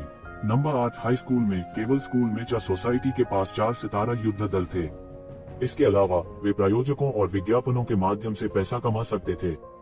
यह चंचल शौकिया स्तर की टीमों से बिल्कुल अलग था। इसके अलावा जिस टीम को उन्होंने जीता वह एक सच्ची पेशेवर स्तर की युद्ध टीम थी। हालांकि वे हार गए थे, वे अच्छी तरह जानते थे कि उनका प्रतिद्वंद्वी एक सच्चा पेशेवर स्तर का युद्ध दल था। ऐसा नहीं था कि उनके पास केवल पेशेवर स्तर की युद्ध टीम के रूप में गाओतियांसी थी। इसके बजाय उनके सभी सदस्य पेशेवर स्तर के युद्ध दल के सदस्य थे। जैसे ही लड़ाई शुरू हुई, वे पूरी तरह से एक भीषण लड़ाई में फंस गए। यदि ये जीवन लड़ाई का रुख नहीं बदल रही होती, तो वे विरोधी से एक भी मौत के बिना हार सकते थे। अगर ऐसा हुआ तो यह बहुत शर्मनाक होगा। वे इतना चेहरा खोने का जोखिम भी नहीं उठा सकते थे। हालांकि अगर वे 4 सितारा पेशेवर युद्ध टीमों की दुनिया में मजबूती से खड़े रहना चाहते हैं, तो यह इतना आसान नहीं होगा। वे शौकिया टीमों के बीच पहले से ही फसल की मलाई थे। हालांकि पेशेवर टीमों के बीच वे सबसे नीचे थे। यह बिल्कुल नई युद्ध टीम थी। इस समय उनके पास येशिवेन के शामिल होने के प्रति जरा सा भी विरोध नहीं था। इसके विपरीत उन्हें उम्मीद थी कि येशिवेन उनके साथ आएगी। हाँ, येशिवेन, इस समय के लिए बहुत बहुत धन्यवाद। यदि आप नहीं होते तो मुझे डर है कि न केवल हम पूरी तरह से समाप्त हो गए होते, बल्कि हम प्रतिद्वंद्वी से 5-0 से भी हार गए होते। यह बहुत शर्मनाक होता। बाहर निकलते ही गाओतियांसी हंस पड़े पारदर्शी कॉकपिट की। फिर वो येशिवेन की तरफ भागा जो अभी अभी बाहर निकला था। मैंने तुमसे कहा था कि तुम यह कर सकते हो। इसके बारे में क्या ख्याल है? येशिवेन हमारी टाइनिकल स्काई टाइगर युद्ध टीम में शामिल हो। हालांकि गाओतियांसी आमतौर पर लापरवाह दिखते थे, लेकिन वे प्लेबॉय नहीं थे जो कुछ भी नहीं जानते थे। इसके विपरीत वो बहुत चतुर व्यक्ति था। वह यह भी बता सकता था कि येशिवेन की ताकत उनके लिए बहुत महत्वपूर्ण थी। यदि अत्याचारी स्काई टाइगर पेशेवर युद्ध टीमों के बीच मजबूती से खड़ा होना चाहता था, तो वह अकेला ही काफी नहीं था। और भले ही अत्याचारी स्काई टाइगर एक पेशेवर युद्ध टीम बन जाए, वे अपने गार्ड को कम नहीं होने देंगे, क्योंकि उन्हें किसी भी समय समाप्त किया जा सकता है। मेचा वर्ल्ड में वह उस तरह की विकृत व्यवस्था नहीं थी जो केवल ऊपर जा सकती थी और नीचे नहीं। और अगर उनके पास येशिवेन की मदद होती, तो वे कम से कम औसत पेशेवर युद्ध टीम को हरा सकते थे। यह कहा जा सकता है कि यह बिल्कुल मुश्किल नहीं होगा। हालांकि येशिवेन के कुछ कहने से पहले ही डॉन भीड़ से निकल चुका था। वह भीड़ के बीच से निकलकर उनके सामने आ गई। हर कोई थोड़ा उत्सुक था कि यह देवी इस प्रसिद्ध ऐतिहासिक गीत से क्या कहेगी। डॉन, तुम यहाँ क्या कर रहे हो? गाओतियांसी ने भरीकुटी के साथ कहा। डॉन ने गाओतियांसी को नजरअंदाज किया और सीधे येशिवेन से पूछा, तुम्हारा नाम क्या है? आपका क्या नाम है? हालांकि डॉन को येशिवेन का उपनाम पता था और वह जानती थी कि स्कूल में एक ऐसा व्यक्ति है, उसे ये नहीं पता था कि येशिवेन का नाम क्या था। यहाँ तक वहाँ मौजूद कई लोगों को भी नहीं पता था कि येशिवेन का नाम क्या था। ज्यादातर लोग केवल इतना ही जानते थे कि वह इतिहास के जानकार थे। येशिवेन ने अपने सामने बैठी लड़की को देखा। उन्होंने कुछ भी नहीं छुपाया और सीधा जवाब दिया। एक लंबी कहानी को छोटा करने के लिए मैं आपको हमारी मेचा सोसाइटी में शामिल होने के लिए आमंत्रित करना चाहूंगा। डॉन ने येशिवेन को देखा और कहा। उसने अपनी खूबसूरत आंखों से येशिवेन को देखा। डॉन, इसका क्या मतलब है? क्या आप उसका अवैध शिकार करने की योजना बना रहे हैं? गाओतियांसी तुरंत उछल पड़े। 8वां हाई बहुत बड़ा था, इसलिए इतने कम विशेषज्ञों का होना स्वाभाविक रूप से असंभव था। हालांकि अधिकांश लोग कुछ उपलब्धियों के बाद मेचा सोसाइटी में शामिल होंगे। इसका कारण था बहुत सरल। ऐसा इसलिए था क्योंकि मेचा सोसाइटी का व्यवहार और स्तर ऊंचा था। यह ठीक था अगर वह येशिवेन के साथ प्रतिस्पर्धा नहीं कर सकता था, लेकिन येशिवेन वह व्यक्ति था जिसे उसने बड़ी मुश्किल से पाया था। अब डॉन द्वारा उसका शिकार किया जा रहा था। वह तुरंत भड़क गया। उन्हें खुद मेचा सोसाइटी में शामिल होने में कोई दिलचस्पी नहीं थी। यदि नहीं, तो वह अपनी ताकत से मेचा सोसाइटी में एक पूर्ण स्थिति पर कब्जा करने में सक्षम होगा। ये जीवेन, आपकी क्या राय है? डॉन ने येशिवेन को आत्मविश्वास से देखा। ऐसा इसलिए था क्योंकि वह अच्छी तरह से जानती थी कि उनके जैसे मेचा विशेषज्ञों के लिए मेचा सोसाइटी का क्या मतलब है। यह एक उच्च स्तर की दुनिया थी। मैं कोई दिलचस्पी नहीं है। येशिवेन के शब्दों ने तुरंत उसकी अभिव्यक्ति को शांत कर दिया। उसने कभी उम्मीद नहीं की थी कि वह उसे अस्वीकार कर देगा। उसने वास्तव में उसे अस्वीकार कर दिया। येशिवेन, मैं देख रहा हूँ कि आपने अभी अभी मेचा का संचालन शुरू किया है, इसलिए मुझे डर है कि आप इस बारे में बहुत स्पष्ट नहीं हैं। हमारी मेचा सोसाइटी में एक पूर्ण पेशेवर स्तर की युद्ध टीम और 3 अर्ध पेशेवर स्तर की लड़ाई है। दस्ते, अपनी ताकत और कौशल के साथ, जब तक आप हमारी मेचा सोसाइटी में शामिल होने के इच्छुक हैं, मैं आपको गारंटी दे सकता हूं कि आप 6 महीने के भीतर हमारे पेशेवर युद्ध दस्ते के मुख्य स्नाइपर बन जाएंगे। डॉन ने यह कहने से पहले उसकी लड़खड़ाती सांसों को शांत किया। उसकी विशाल छाती थोड़ी कांपने लगी, जैसे कि यह संकेत दे रही हो कि उसके सामने मालिक शांत नहीं था। येशिवेन की भविष्यवाणी करने की क्षमता कुछ ऐसी थी जो उसने अपने जीवन में पहले कभी नहीं देखी थी। उनके हाथ की गति अधिक नहीं थी, लेकिन अपनी अद्भुत भविष्यवाणी क्षमता के साथ उन्होंने पूरी लड़ाई टीम को अपने दम पर बहा दिया। हर किसी को पता होना चाहिए कि वो भी पूरी बैटल टीम को इतनी आसानी से नहीं हरा सकती थी जितनी आसानी से येशिवेन। यहाँ तक ये बैटल टीम भी येशिवेन के लिए कोई खतरा पैदा नहीं कर सकती थी। ताकत क्या थी? यह ताकत थी। प्रतिभा क्या थी? यह प्रतिभा थी। अपनी प्रतिभा के साथ, जब तक वह आधे साल के प्रशिक्षण से गुजरेगा, उसकी ताकत बिना किसी दबाव के दूसरे स्तर तक बढ़ जाएगी। जब वह समय आएगा तो उनके लिए उनका पेशेवर स्नाइपर बनना बहुत आसान होगा। माफ करें, मैं रुचि नहीं रखता हूँ। येशिवेन ने अपना सिर हिलाया और कहा, मुझे इस पहलू में कोई दिलचस्पी नहीं है। गाओ तियानसी जोर से हंसा और डॉन से कहा, क्या तुमने देखा? महत्वपूर्ण क्षणों में तुम्हारा भाई अभी भी सबसे अच्छा है। छोटा शरीर, क्या तुमने सुना नहीं कि येशिवेन ने क्या कहा? उसे आपकी मेचा सोसाइटी में कोई दिलचस्पी नहीं है। वह हमारे डिसेप्टिकॉन का सदस्य बनना चाहता है। ऐसा लगता था कि शॉर्ट बॉडी शब्द डॉन के उल्टे पैमाने को पूरी तरह से छू गया था। उसके लिए ऊंचाई निश्चित रूप से उसकी कमजोरियों में से एक थी। हालांकि कई लोगों ने महसूस किया कि एक छोटा शरीर उसके लिए उसके बच्चे जैसी उपस्थिति और बड़े स्तनों के लिए अधिक उपयुक्त था। उसने इसे एक बड़े अपमान के रूप में देखा। गाओ तियानसी के शब्दों ने उसे तुरंत क्रोधित कर दिया। गाओ तियानसी, क्या तुम मौत को दावत दे रहे हो? उसने येशिवेन की ओर ठंडी दृष्टि से देखा और कहा। गाओ तियानसी भी पीछे नहीं हटे। उनकी मेचा पायलटिंग डॉन की तुलना में नहीं हो सकती है, लेकिन प्राचीन मार्शल आर्ट के मामले में वह किसी भी तरह से कमतर नहीं थे। मुझे खेद है तियानसी, मुझे आपके डेसेप्टिकॉन में कोई दिलचस्पी नहीं है। मेचा ऐसी चीज है जिसके साथ मैं कभी कभार खेलता हूँ। यदि आप बहुत अधिक खेलते हैं तो रुचि खोना आसान है। येशिवेन ने उन दोनों को देखा और उन्हें सलाह दी। उनका युद्ध पथ खुद को मजबूत करने का मार्ग था। जब तक वह मजबूत था, उसे रोकने वाला कोई नहीं था। मेचा पायलटिंग की तुलना में केवल प्राचीन मार्शल आर्ट ही वास्तव में मार्शल आर्ट के अंतहीन भविष्य की ओर ले जा सकते हैं। इन 4 शब्दों ने सभी को खून की उल्टी कर दी। इस दिन और उम्र में कौन यह कहने की हिम्मत करेगा कि मेच चलाना मनोरंजन का एक रूप था? यह ज्ञात होना चाहिए कि कमजोर शरीर वाले मनुष्य इतने कम समय में राक्षसी जानवरों के खिलाफ लड़ने की ताकत हासिल करने में सक्षम होने का कारण इन मेचों के कारण था। अगर उनके पास ये मेच नहीं होते और उन्हें प्राकृतिक खेती पर निर्भर रहना पड़ता, तो कौन जानता था कि इसमें कितना समय लगेगा। अब पूरा समाज पायलटिंग मेचा की सनक में था। मेचा वर्ल्ड जैसा खेल भी था। हालांकि येशिवेन ने वास्तव में कहा था कि पायलटिंग मेचा रुचि खो रहा था। इससे कई लोगों को खून की उल्टी जैसा महसूस हुआ, और जिस चीज ने उन्हें वास्तव में खून की उल्टी जैसा महसूस कराया, वह यह था कि हालांकि येशिवेन दूसरी बार खेल में प्रवेश कर रहा था, कौशल के मामले में उसने उन्हें पूरी तरह से कुचल दिया था। यह ऐसा था मानो पायलटिंग मेचा एक बहुत ही सरल मामला था, जैसे 1+1 2 के बराबर होता है। ऐसा उदाहरण उनके लिए बहुत बड़ा आघात था। हालांकि वे एक शब्द भी नहीं कह सकते थे क्योंकि उनकी ताकत येशिवेन की ताकत के बराबर नहीं थी। वे मजबूत नहीं थे, इसलिए स्वाभाविक रूप से जब वे बोलते थे तो अपनी पीठ भी सीधी नहीं कर सकते थे। केवल मजबूत बनकर और मार्शल आर्ट का अभ्यास करना ही अंतहीन मार्शल आर्ट का एकमात्र तरीका है। येशिवेन ने शांति से कहा। सबकी नजरों में येशिवेन चश्मा पहने हुए एक पुरानी चीज थी। प्राचीन मार्शल आर्ट सिखाने वाले उन मार्शल आर्ट शिक्षकों ने भी उन्हें उसी तरह सिखाया। एक पल के लिए उन्हें लगा जैसे वे समय के माध्यम से यात्रा कर चुके हैं। हालांकि वे नहीं जानते थे, लेकिन जब वही शब्द उन प्राचीन मार्शल आर्ट शिक्षकों द्वारा कहे गए तो वे पूरी तरह से आश्वस्त नहीं हुए। मेचा की तुलना में जो किसी को जल्दी से ताकत हासिल करने की अनुमति दे सकता है, प्राचीन मार्शल आर्ट का अभ्यास करने के लिए आवश्यक समय बहुत लंबा था, इसलिए वे वास्तव में इस पर विश्वास नहीं करते थे। हालांकि ये जिवेन के शब्दों में दृढ़ विश्वास की एक स्वाभाविक भावना थी, जैसे कि उसने जो कहा वह सच था। गाओ तियानसी का चेहरा मुड़ा हुआ था। हालांकि उनके भाई ने कैंपस बैले के निमंत्रण को ठुकरा दिया था, लेकिन उन्होंने भी उन्हें ठुकरा दिया था। इससे ये शिवेन को भर्ती करने का उसका लक्ष्य धुएं में उड़ गया। उनके परिवार की पृष्ठभूमि के कारण कुछ पेशेवर स्तर के विशेषज्ञों को आमंत्रित करना मुश्किल नहीं था। हालांकि वह इस पद्धति का उपयोग नहीं करना चाहता था। उनके लिए यह बिल्कुल भी चुनौतीपूर्ण नहीं था। उल्लेख नहीं करने के लिए उन्हें अपने परिवार की पृष्ठभूमि पर निर्भर रहना पड़ा। अगर वह अपनी पारिवारिक पृष्ठभूमि पर भरोसा नहीं करता, तो वह नहीं जानता कि वह कब पेशेवर स्तर का मास्टर बन पाएगा।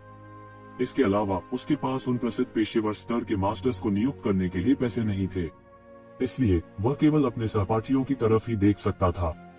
ये जिवेन जैसा गुरु मिलना दुर्लभ था, लेकिन उन्हें अपने धोखेबाजों में कोई दिलचस्पी नहीं थी। नहीं, यह कहा जाना चाहिए कि उन्हें पायलटिंग मेचा में कोई दिलचस्पी नहीं थी। इस समय वह अंत में समझ गया कि क्यों कोई इस उम्र में केवल 2 बार ही मेचा वर्ल्ड में प्रवेश कर सकता है। पिछली बार उन्होंने उस एक शॉट की भव्यता देखी थी। इस बार उसकी गवाही के तहत उन्होंने अपनी अत्याचारी स्काई टाइगर बैटल टीम को एक सच्ची पेशेवर टीम को हराने में मदद की थी। तो ये शिवेन यही सोच रही थी। वह कौन सा युग था? अब भी कोई था जो ऐसे दिल को थाम सकता था। ठीक है, आप सभी को आगे बोलने की कोई आवश्यकता नहीं है, अभी के लिए बस इतना ही, ये जिवेन ने हल्के से कहा। फिर उसने भीड़ को धक्का दिया और चला गया। गाओ तियानसी ने भोर को घृणा से देखा। उसका मानना कि अगर ये जिवेन के साथ अपनी दोस्ती के लिए नहीं, तो वह निश्चित रूप से ये जिवेन को अत्याचारी स्काई टाइगर युद्ध टीम का सदस्य बनने के लिए मनाने में सक्षम होगा। डॉन ने केवल अपनी आंखें उस पर घुमाई और उसे 2 बड़ी गंदी निगाहें दी। फिर वह भूमि और अनुकार कक्ष से निकल गई। हालांकि ये जिवेन उसके अनुरोध से सहमत नहीं था, लेकिन वह किसी और के निमंत्रण के लिए भी सहमत नहीं था। संक्षेप में, यह बहुत बुरा नहीं था।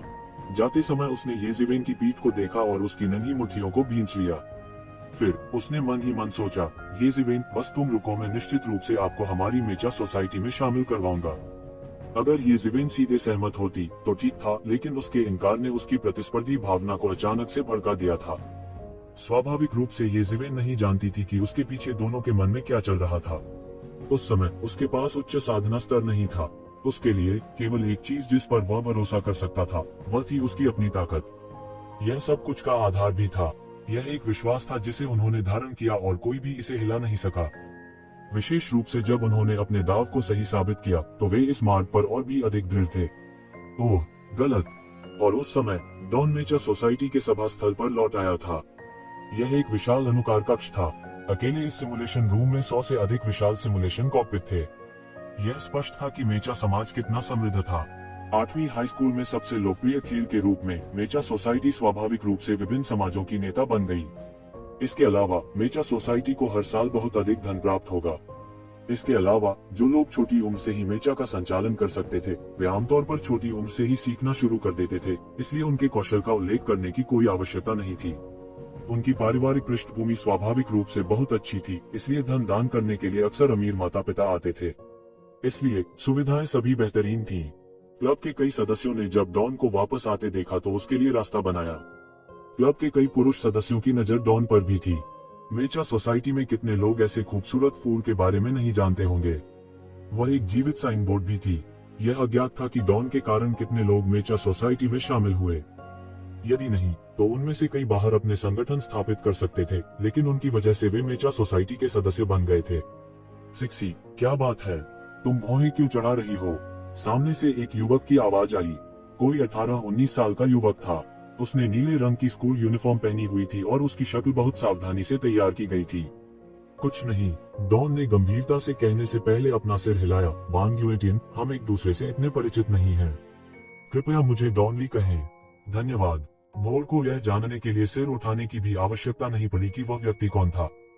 वैंग युएटिन उसकी सहपाठी थी और 8वीं हाई स्कूल में एक प्रभावशाली व्यक्ति कहा जा सकता है। गाओ तियानसी की तरह वह 8वीं हाई स्कूल में एक स्कूल हंक था। हालांकि वह जिस व्यक्ति को पसंद करता था, वह डॉन ली था। वह विशेष रूप से उसके लिए मेचा सोसाइटी में शामिल हुआ था। कई लोगों की नजर में वह एक सुनहरे जोड़े थे, लेकिन केवल वही जानता था कि क्या चल रहा था। इसके अलावा वह इस व्यक्ति से बहुत नफरत करता था। वह बस उसके साथ मर्यादा नहीं खोना चाहता था। हाँ, जिक्सी, तुम हमेशा बहुत सीधी हो। वैंग यूएटियन की अभिव्यक्ति अजीब हो गई। इस नजारे को कई लोग देख रहे थे तो कुछ ठहाके लगा रहे थे। ऐसा इसलिए क्योंकि ऐसा पहली बार नहीं हुआ है। बहुत से लोग लगभग अनुमान लगा सकते थे कि डॉन कैसे उत्तर देगा। उन्हें यह अजीब नहीं लगा कि डॉन बिल्कुल भी विनम्र नहीं था। वांग यूएटियन की शर्मिंदगी केवल एक पल के लिए ही रही और फिर उन्होंने अपनी मुस्कान वापस ले ली। इतनी कम उम्र में ही वह पहले से ही काफी साजिशें कर रहा था। इन लोगों को लंबा, अमीर और सुंदर कहा जा सकता है, लेकिन उनके रहने का वातावरण ज्यादातर लोगों की तुलना में कहीं अधिक जटिल था। यह कहा जा सकता है कि वे छोटी उम्र से ही षड्यंत्रों के बीच जीवित रहे थे, इसलिए स्वाभाविक रूप से उनकी षड्यंत्र सरल नहीं थी। बोर उससे परेशान नहीं हो सका और सीधे अंदर चला गया। वैंग यूएटियन ने डॉन की पीठ को देखते हुए चौड़ी आंखों से देखा। फिर उसने अपने दिल में शाप दिया, अरे कुतिया, एक दिन होगा जब तुम मेरी जीन्स के नीचे बैठ जाओगी। जब ऐसा होगा तो तुम मौत की भीख मांगोगे। हालांकि वह अच्छी तरह जानता था कि हालांकि डॉन ने शायद ही कभी उसकी पृष्ठभूमि का इस्तेमाल किया हो, लेकिन वह निश्चित रूप से कोई सामान्य व्यक्ति नहीं थी। वह उसे इस तरह अपमानित करने का जोखिम बिल्कुल नहीं उठा सकता था। सिक्सी, क्या बात है? उसी क्षण डॉन के सामने एक और आकृति प्रकट हुई। यह बर्फ सफेद त्वचा और एक कामुक आकृति वाली एक लंबी लड़की थी। भूर केवल उसके सीने तक पहुंच सकी। डॉन ने ऊपर देखा और 17 या 18 साल की एक लड़की को देखा। उसके सिर पर छोटे बाल थे और वह बहुत उत्साही लग रही थी। वह भी बहुत खूबसूरत थी।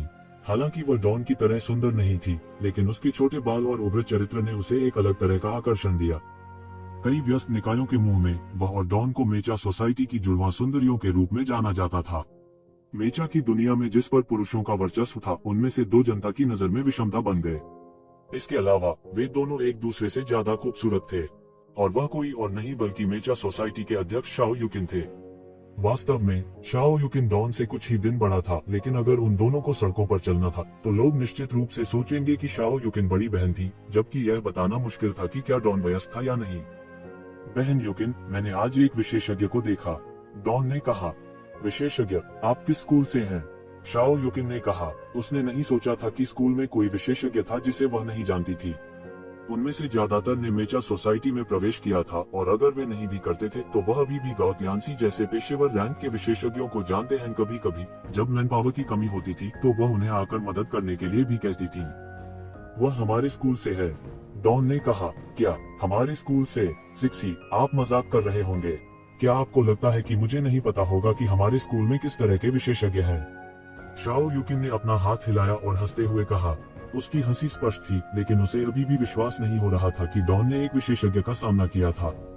भले ही वह एक हाई स्कूल जूनियर था जिसने अभी अभी स्कूल में प्रवेश किया था, वह यह अच्छी तरह जानती थी। उसके खुफिया नेटवर्क से बचना किसी के लिए भी असंभव था। वह वास्तव में हमारे स्कूल से है। क्या आप उस इतिहास विशेषज्ञ को जानते हैं? डॉन ने शाओ युकिन की ओर देखते हुए कहा। इतिहास के जानकार? निश्चित रूप से मैं उसे जानता हूँ। दुनिया वास्तव में चमत्कारों से भरी है। हालांकि आपने जिस विशेषज्ञ का उल्लेख किया है उसका उससे क्या लेना देना है? शाओ युकिन ने कहा। मैं जिस विशेषज्ञ के बारे में बात कर रहा हूँ वह है। डॉन ने सिर हिलाया और निश्चितता के साथ कहा, मैंने अतीत में एक गलती की थी। मैंने उनसे सुपर विशेषज्ञ होने की कभी उम्मीद नहीं की थी। हो सकता है कि उन्होंने केवल कुछ ही बार मेचा चलाया हो, लेकिन उनका निर्णय बहुत अच्छा है। यह बहुत प्रभावशाली है। यह कैसे संभव है? वह कितना अच्छा हो सकता है अगर उसने कुछ बार पायलट नहीं किया है?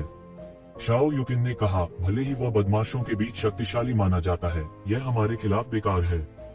डॉन ने अपना सिर हिलाया और कहा, नहीं, वह केवल सामान्य रूप से शक्तिशाली नहीं है। यह केवल नौसिखिए होने की बात नहीं है। उसके स्निपिंग कौशल शानदार हैं। फुज़ो शहर के माध्यमिक विद्यालयों में मुझे अभी तक कोई ऐसा नहीं मिला है जो उसकी बराबरी कर सके। यहाँ तक स्निपर्स के राजा के रूप में जाना जाने वाला व्यक्ति भी कोई अपवाद नहीं है। ऐसा कैसे हो सकता है? शाओ युकिन ने तुरंत धीरे से कहा। यह अविश्वसनीय था। कोई और होता तो उसे कभी विश्वास नहीं होता। हालांकि डॉन अलग था। वह ऐसी व्यक्ति नहीं थी जो बकवास करेगी। यदि वह ऐसी बात कहती तो बदमाश शायद आपकी औसत स्तर की ताकत नहीं थी। हालांकि फुज़ो शहर के विशेषज्ञों के बीच 8वीं हाई स्कूल की ताकत सबसे मजबूत नहीं थी। यह निश्चित रूप से प्रथम श्रेणी का मानक था। कई छिपे हुए ड्रैगन और झुके हुए बाघ थे और कई विशेषज्ञ थे। हालांकि स्निपर्स के बीच ऐसा कोई अस्तित्व नहीं था जो स्निपर्स के महान राजा के साथ प्रतिस्पर्धा कर सके। हालांकि डॉन के युवा चेहरे में दृढ़ संकल्प था। जाहिर है वह मजाक नहीं कर रही थी। उनकी भविष्यवाणी बहुत सटीक है। यह एक स्नाइपर के लिए बहुत महत्वपूर्ण है। जहां तक अन्य तकनीकों की बात है, मैं अभी नहीं बता सकता, लेकिन मुझे लगता है कि वे उसके स्निपिंग कौशल से बहुत कम हैं। लेकिन सबसे अहम बात यह है कि उनकी सीखने की क्षमता बहुत मजबूत है। यह मेचा वर्ल्ड में उनका केवल दूसरा मौका है और इससे पहले उन्हें यह भी नहीं पता था कि मेचा को कैसे संचालित किया जाता है। फिर भी कुछ ही मिनटों में वह पहले से ही आसानी से एक मेचा संचालित करने में सक्षम है। हालांकि यह पूर्णता की पराकाष्ठा पर नहीं है, यह पहले से ही बहुत प्रभावशाली है, डॉन ने कहा। फिर उसने शाओ यूकिन को बताया कि उसने क्या देखा था। शाओ यूकिन ने यह सुनकर थोड़ा सा अंतर किया, जैसे उसे विश्वास नहीं हो रहा था। सबसे खराब गुणवत्ता का एक नया सेल फोन ग्रीनबर्ड मॉडल 1 ने वास्तव में अकेले ही एक पेशेवर खिलाड़ी का सफाया कर दिया था। इतनी ताकत के साथ, भले ही उनकी अन्य क्षमताएं बेकार थीं, उनके पास वास्तव में एक पेशेवर टीम में खड़े होने की योग्यता और क्षमता थी। अगर उसने इसे अपनी आंखों से नहीं देखा होता तो शायद उसे भी विश्वास नहीं होता। हालांकि वह डॉन के फैसले पर विश्वास करती थी, क्योंकि डॉन मेचा सोसाइटी में 6 सितारा विशेषज्ञ था। वह पहले से ही एक शीर्ष विशेषज्ञ होने के बहुत करीब थी। उसका फैसला गलत नहीं हो सकता था। इस तरह की सीखने की क्षमता के साथ, थोड़े से प्रशिक्षण के साथ, हमारी मेचा सोसाइटी के पास एक और बेहतरीन विशेषज्ञ होगा, डॉन ने निश्चितता के साथ कहा। फिर हम किसका इंतजार कर रहे हैं? चलो जल्दी से उसे अपने साथ मिला लें। शाओ यूकिन ये जिवेन को खोजने के लिए दौड़ पड़ा। डॉन ने शाओ यूकिन को वापस खींच लिया और कहा, रुको, यह बेकार है। मैंने उन्हें पहले ही आमंत्रित कर दिया है, लेकिन उन्हें इसमें कोई दिलचस्पी नहीं है, इसलिए मैं भी असफल रहा। ऐसा नहीं हो सकता। वास्तव में स्कूल में कोई है जो हमारी महान सुंदरताली के आकर्षण का विरोध कर सकता है और आपको अस्वीकार करने का दिल रखता है। शाओ यूकिन ने आंखें फैलाकर देखा। वह पूरी तरह से अविश्वसनीय लग रही थी। वास्तव में ऐसा ही था। उसे भी एक महान सुंदरता माना जाता था, लेकिन वह हमेशा हड़बड़ी में काम करती थी। वह बहुत सक्षम थी और एक मजबूत महिला की तरह दिखती थी। इसलिए बहुत से लोग उससे एक सम्मानजनक दूरी बनाए रखेंगे, उससे संपर्क करने की हिम्मत नहीं करेंगे। हालांकि डॉन अलग था। वह एक कमजोर और दुबली पतली लड़की की तरह लग रही थी, जिसे किसी भी समय अपनी जेब में रखा जा सकता है। इसलिए हालांकि उनका रूप बहुत अलग नहीं था, उनकी लोकप्रियता डॉन से अलग दुनिया में थी। डॉन ने बेबसी से शाओ यूकिन को देखा। वह जानती थी कि उसे फिर से छेड़ा गया था। बहन यूकिन, डॉन मदद नहीं कर सकता था, लेकिन नखरे की तरह कुड़कुड़ाता था। ठीक है, उस इतिहास के जानकार को किताबी कीड़ा कहा जाता है, ऐसा लगता है। वास्तव में ऐसा ही है। उसके सामने एक सुंदरता के साथ भी वह बिल्कुल भी लुभाया नहीं जाता है। क्या किताबी कीड़ा है? शाओ यूकिन ने मुस्कुराहट के साथ कहा। उसके चेहरे पर उपहास का भाव जरा भी कम नहीं हुआ। ऐसा लगा जैसे उसने गपशप का एक बड़ा टुकड़ा देखा हो। लेकिन इससे कोई फर्क नहीं पड़ता, क्योंकि वह हमारे स्कूल का सदस्य है। हम देर सवेर उसे अपनी मेचा सोसाइटी में खींच सकेंगे। वह इस बात को लेकर आश्वस्त थी। या तो दूसरा पक्ष युद्ध दल में शामिल नहीं हुआ, या वह निश्चित रूप से उनकी मेचा सोसाइटी में शामिल होगा। गाओ तियानसी के साथ उनके बहुत अच्छे संबंध हैं। गाओ तियानसी भी सक्रिय रूप से उसे अत्याचारी स्काई टाइगर युद्ध टीम में खींचने की कोशिश कर रहा है। अगर इस मामले को जल्द से जल्द नहीं सुलझाया गया तो यह प्रतिभा बर्बाद हो जाएगी, डॉन ने कहा। मेचा सोसाइटी के उपाध्यक्ष के रूप में स्वाभाविक रूप से उनके पास इस तरह के निर्णय लेने की क्षमता थी। आपने जो कहा वह सच है। मेरे साथ, अध्यक्ष, और आप दो महान सुंदरियां, मुझे विश्वास नहीं होता कि साथी अविचलित रहेगा। शाओ यूकिन को ऐसा लग रहा था जैसे वह पहले से ही अपनी सुंदरता को बेचने की योजना बना रही थी। हालांकि जो लोग उसे अच्छी तरह जानते थे, वे जानते थे कि वह सिर्फ मजाक कर रही थी। अगर कोई वास्तव में उसके प्रति कोई नापाक विचार रखने की हिम्मत करता है, तो उसकी मार्शल आर्ट की साधना केवल दिखावे के लिए नहीं थी। कौन इतना अभिमानी है कि वास्तव में हमारे राष्ट्रपति और उपराष्ट्रपति को व्यक्तिगत रूप से कार्रवाई करने की आवश्यकता है? मुर्गे को मारने के लिए हथौड़े का उपयोग करने की कोई आवश्यकता नहीं है। मुझे लगता है कि इस मामले को मुझ पर छोड़ना सबसे अच्छा है। अचानक लंबे समय से सुन रहे वांग यूटियन ने आखिरकार आगे बढ़कर खुद की सिफारिश की। उनकी अभिव्यक्ति अत्यधिक आत्मविश्वास से भरी हुई थी। यह पंथ कहाँ से आया? क्या उसने उसे अस्वीकार करने का साहस किया? वांग यूटियन, क्या आप यह कर सकते हैं? शाओ यूकिन ने कहा। यहाँ तक जिक्सी भी विफल हो गया। क्या आप कर सकते हैं? शाओ यूकिन ने वांग यूएटियन पर एक नजर डालते हुए कहा। वो जानती थी कि वांग यूएटियन क्या योजना बना रहे थे। वह सिर्फ डॉन के सामने दिखावा करना चाहता था। उनके लिए यह स्वस्थ प्रतिस्पर्धा का एक रूप था। यह मेचा सोसाइटी के लिए भी फायदेमंद था। चिंता मत करो, मैं निश्चित रूप से उसे वापस लाऊंगा, वांग यूएटियन ने हल्के से कहा। विफलता के लिए? उसके साथ ऐसा कैसे हो सकता है? अल्पविराम। ये जिवेन ने डॉन के निमंत्रण को अस्वीकार कर दिया और सिमुलेशन कक्ष छोड़ दिया। गाओ तियानसी ने तेजी से पीछा किया और टाइटनिकल स्काई टाइगर युद्ध टीम में ये जिवेन को खींचने के लिए उसके साथ ऊपर और नीचे कूद गए। ये जिवेन, अगर आप हमारी अत्याचारी स्काई टाइगर बैटल टीम में शामिल होती हैं, तो मैं आज तुरंत अपनी बहन को आपसे मिलवाऊंगी। स्पष्ट रूप से ये जिवेन को अत्याचारी स्काई टाइगर युद्ध टीम में खींचने के लिए गाओ तियानसी के चरित्र को पूरी तरह से बर्बाद कर दिया गया था। अचानक सामने कदमों की आहट सुनाई दी। तुम वही ये जिवेन हो? क्या तुम वही ये जिवेन हो? वांग युएटियन ने ये जिवेन को देखा। वह विद्वान और कमजोर दिख रहा था। वह ज्यादा मजबूत भी नहीं दिखे। वह कई साल पहले से ही एक साहित्यकार की तरह दिखता था। अगर वह चश्मा लगाता तो वह और भी एक जैसा दिखता। यह व्यक्ति कैसे विशेषज्ञ हो सकता है जिसका उल्लेख डॉन ने किया है? यह सोचकर कि कैसे डॉन ने बड़ा चढ़ाकर उसकी प्रशंसा की थी, वैंग युएटियन ने अपने दिल में एक अत्यधिक बेचैनी महसूस की। वर्षों से वह डॉन ली को जानता था। उसे छोटे कद की लड़की से कभी कोई प्रशंसा नहीं मिली थी। इस बंदे का क्या अधिकार था? आप कौन हैं? ये जिवेन ने उस पर एक नजर डाली। लड़के का आभामंडल कमजोर नहीं था, लेकिन वह उसे पहचानता नहीं था। वांग युएटियन का चेहरा तुरंत काला पड़ गया। उसने कभी उम्मीद नहीं की थी कि 8वीं हाई स्कूल में कोई ऐसा होगा जो उसे नहीं जानता होगा। इसके अलावा ये जिवेन की अभिव्यक्ति से यह नकली नहीं लग रहा था। यह सबसे ज्यादा दुखदाई बात थी। हालांकि जब उन्होंने इतिहास के बारे में सोचा जिन्होंने पुस्तकालय में अपने दिन बिताए, तो उन्हें यह मुश्किल से स्वीकार्य लगा।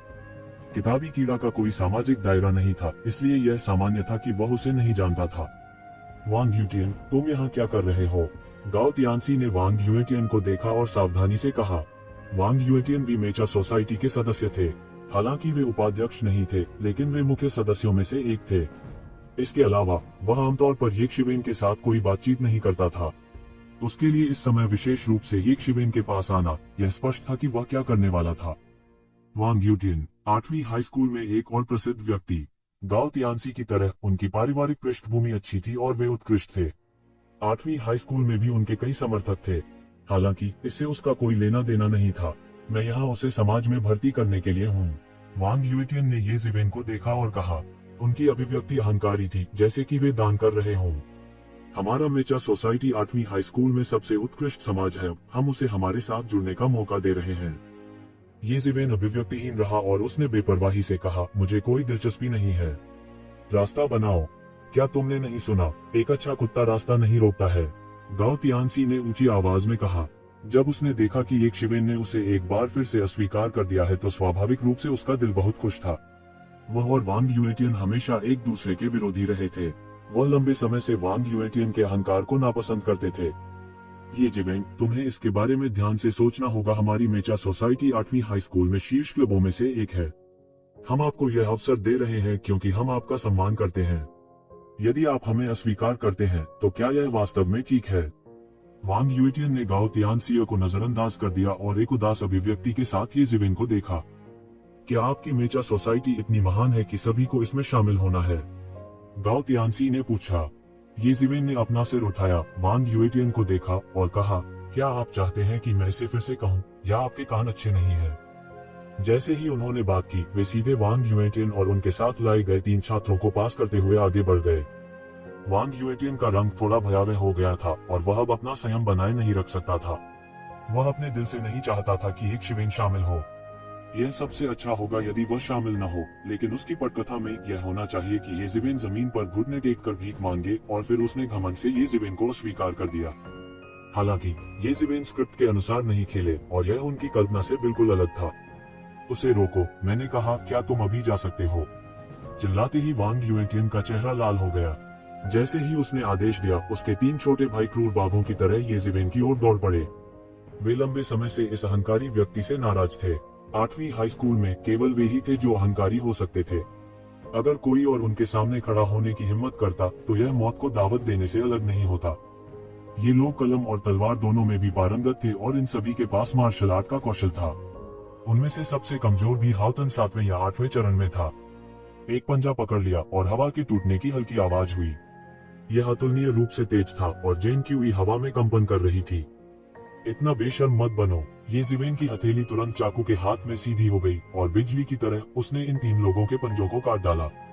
मांस से टकराने की 3 आवाजें और उसके बाद 3 लोगों की खून जमा देने वाली चीखें। तीनों लोग चिल्लाए और उनके कंधे पकड़ लिए। उनकी पूरी भुजाओं को ऐसा लगा जैसे वे एक पल में गिरने वाले हैं। उन्होंने ये जिवेन को डरावनी दृष्टि से देखा, जैसे वे किसी राक्षस को देख रहे हों। बेवकूफ, ये जिवेन ने उदासीनता से कहा और आगे बढ़ गई। गाओ तियानसी एक पल के लिए चौंक गया, लेकिन फिर उसने तेजी से उसका पीछा किया। वह कभी नहीं जानता था कि कुछ वर्षों से उसका यह अच्छा दोस्त वास्तव में इतना शक्तिशाली था, क्योंकि इससे पहले कोई संकेत नहीं थे और मार्शल साइंस के परिणामों पर केवल यह लिखा था कि वह हाउतन 7वें चरण में था। यह औसत से ठीक ऊपर था, बहुत उत्कृष्ट नहीं था, खासकर जब उसके सामाजिक विज्ञान के परिणामों की तुलना में, जो और भी अधिक था। अब ऐसा लगने लगा था कि उसकी छिपी ताकत उससे कहीं अधिक है। वह अभी भी सोच रहा था कि जाकर मदद करूं या नहीं, लेकिन अब ऐसा लग रहा था कि ऐसा करने की कोई जरूरत नहीं है। इस समय 2 शिक्षक पहले ही इस तरफ चले गए थे। एक अपने 40वें या 50 के दशक में थोड़ी परिपक्वता के साथ दिख रहा था और दूसरी अपने 20वां दशा में एक महिला शिक्षिका थी, जिसे देखकर ऐसा लग रहा था कि वह अभी अभी स्कूल में आई है। उसकी बर्फ सफेद टी शर्ट से उसके मोटे स्तन उभरे हुए थे और उसके पतले पैर उसकी जीन्स के विपरीत और भी सीधे और पतले लग रहे थे। वे स्कूल में क्यों लड़ रहे हैं? शिक्षिका ने हल्की झुंझलाहट के साथ कहा। इसके अलावा इतने सारे लोग एक व्यक्ति को धमका रहे हैं, यह बहुत अधर्म है। स्कूल उन्हें मार्शल आर्ट सिखाता है, न कि उन्हें अपने सहपाठियों से निपटने के लिए इसका इस्तेमाल करने देना चाहिए। वास्तव में, क्योंकि इस युग में हर कोई मार्शल आर्ट का अभ्यास करता था, लोगों को घायल करना और घायल करना आसान था, इसलिए नियंत्रण और भी सख्त था। अरे टीचर जू यू, युवा गर्म खून वाले होते हैं, यह अपरिहार्य है कि झगड़े होंगे, क्या यह बहुत सामान्य बात नहीं है? अधेड़ उम्र के शिक्षक बहुत शांत थे, जैसे उन्हें कुछ दिखाई ही नहीं दे रहा हो। आप अभी एक प्रशिक्षु के रूप में स्कूल में शामिल हुए हैं, ऐसी बहुत सी चीजें हैं जो आप नहीं जानते हैं, अब ध्यान से देखें। मैं ऐसा कैसे कर सकता हूँ? ये लोग बहुत घमंडी हैं। जूयू के लाल होंठ थोड़े खुले और बोले। इस समय उसने यह भी देखा कि स्कूल के शिक्षण निदेशक रेन की आंग अधिक लोगों के पक्ष में पक्षपाती थे और उसका दिल गुस्से से भर गया था। अच्छा, वांग युएटियन इतने गुस्से में थे कि वह बार बार चिल्लाए। यहाँ हलचल के कारण अधिक से अधिक लोग उसके चारों ओर जमा हो गए, जिससे उसे लगा कि उसका चेहरा गर्म हो रहा है और वह अधिक से अधिक शर्मिंदा महसूस कर रहा है। मैंने कहा, तुम नहीं जा सकते। वांग युएटियन गुस्से में था, मूल रूप से ये जिवेन को मेचा सोसाइटी में शामिल होने से रोकने के लिए एक रास्ता खोजने की योजना बना रहा था, लेकिन अब उसने पहले ही इसे अपने दिमाग के पीछे फेंक दिया था और उसकी आंखों में केवल गुस्सा ही बचा था। उसने सीधे ये जिवेन के सिर पर अपनी उंगली उठाई और अपने गुस्से में उसने किसी और चीज की परवाह नहीं की और सीधे एक घातक चाल चली। जियानटियन जेन क्यूई ने अचानक गोली चलाई, जिससे हवा में एक हिंसक कंपन हुआ। वांग युएटियन, तुम नीच हो। गाओ तियानसी ने सबसे पहले प्रतिक्रिया की और एक शक्तिशाली जियानटियन जेन क्यूई ने आसपास की हवा को हिंसक रूप से उतार चढ़ाव का कारण बना दिया। ये जिवेन, सावधान रहें, यही वान परिवार का गुप्त कौशल है। रूई फिंगर।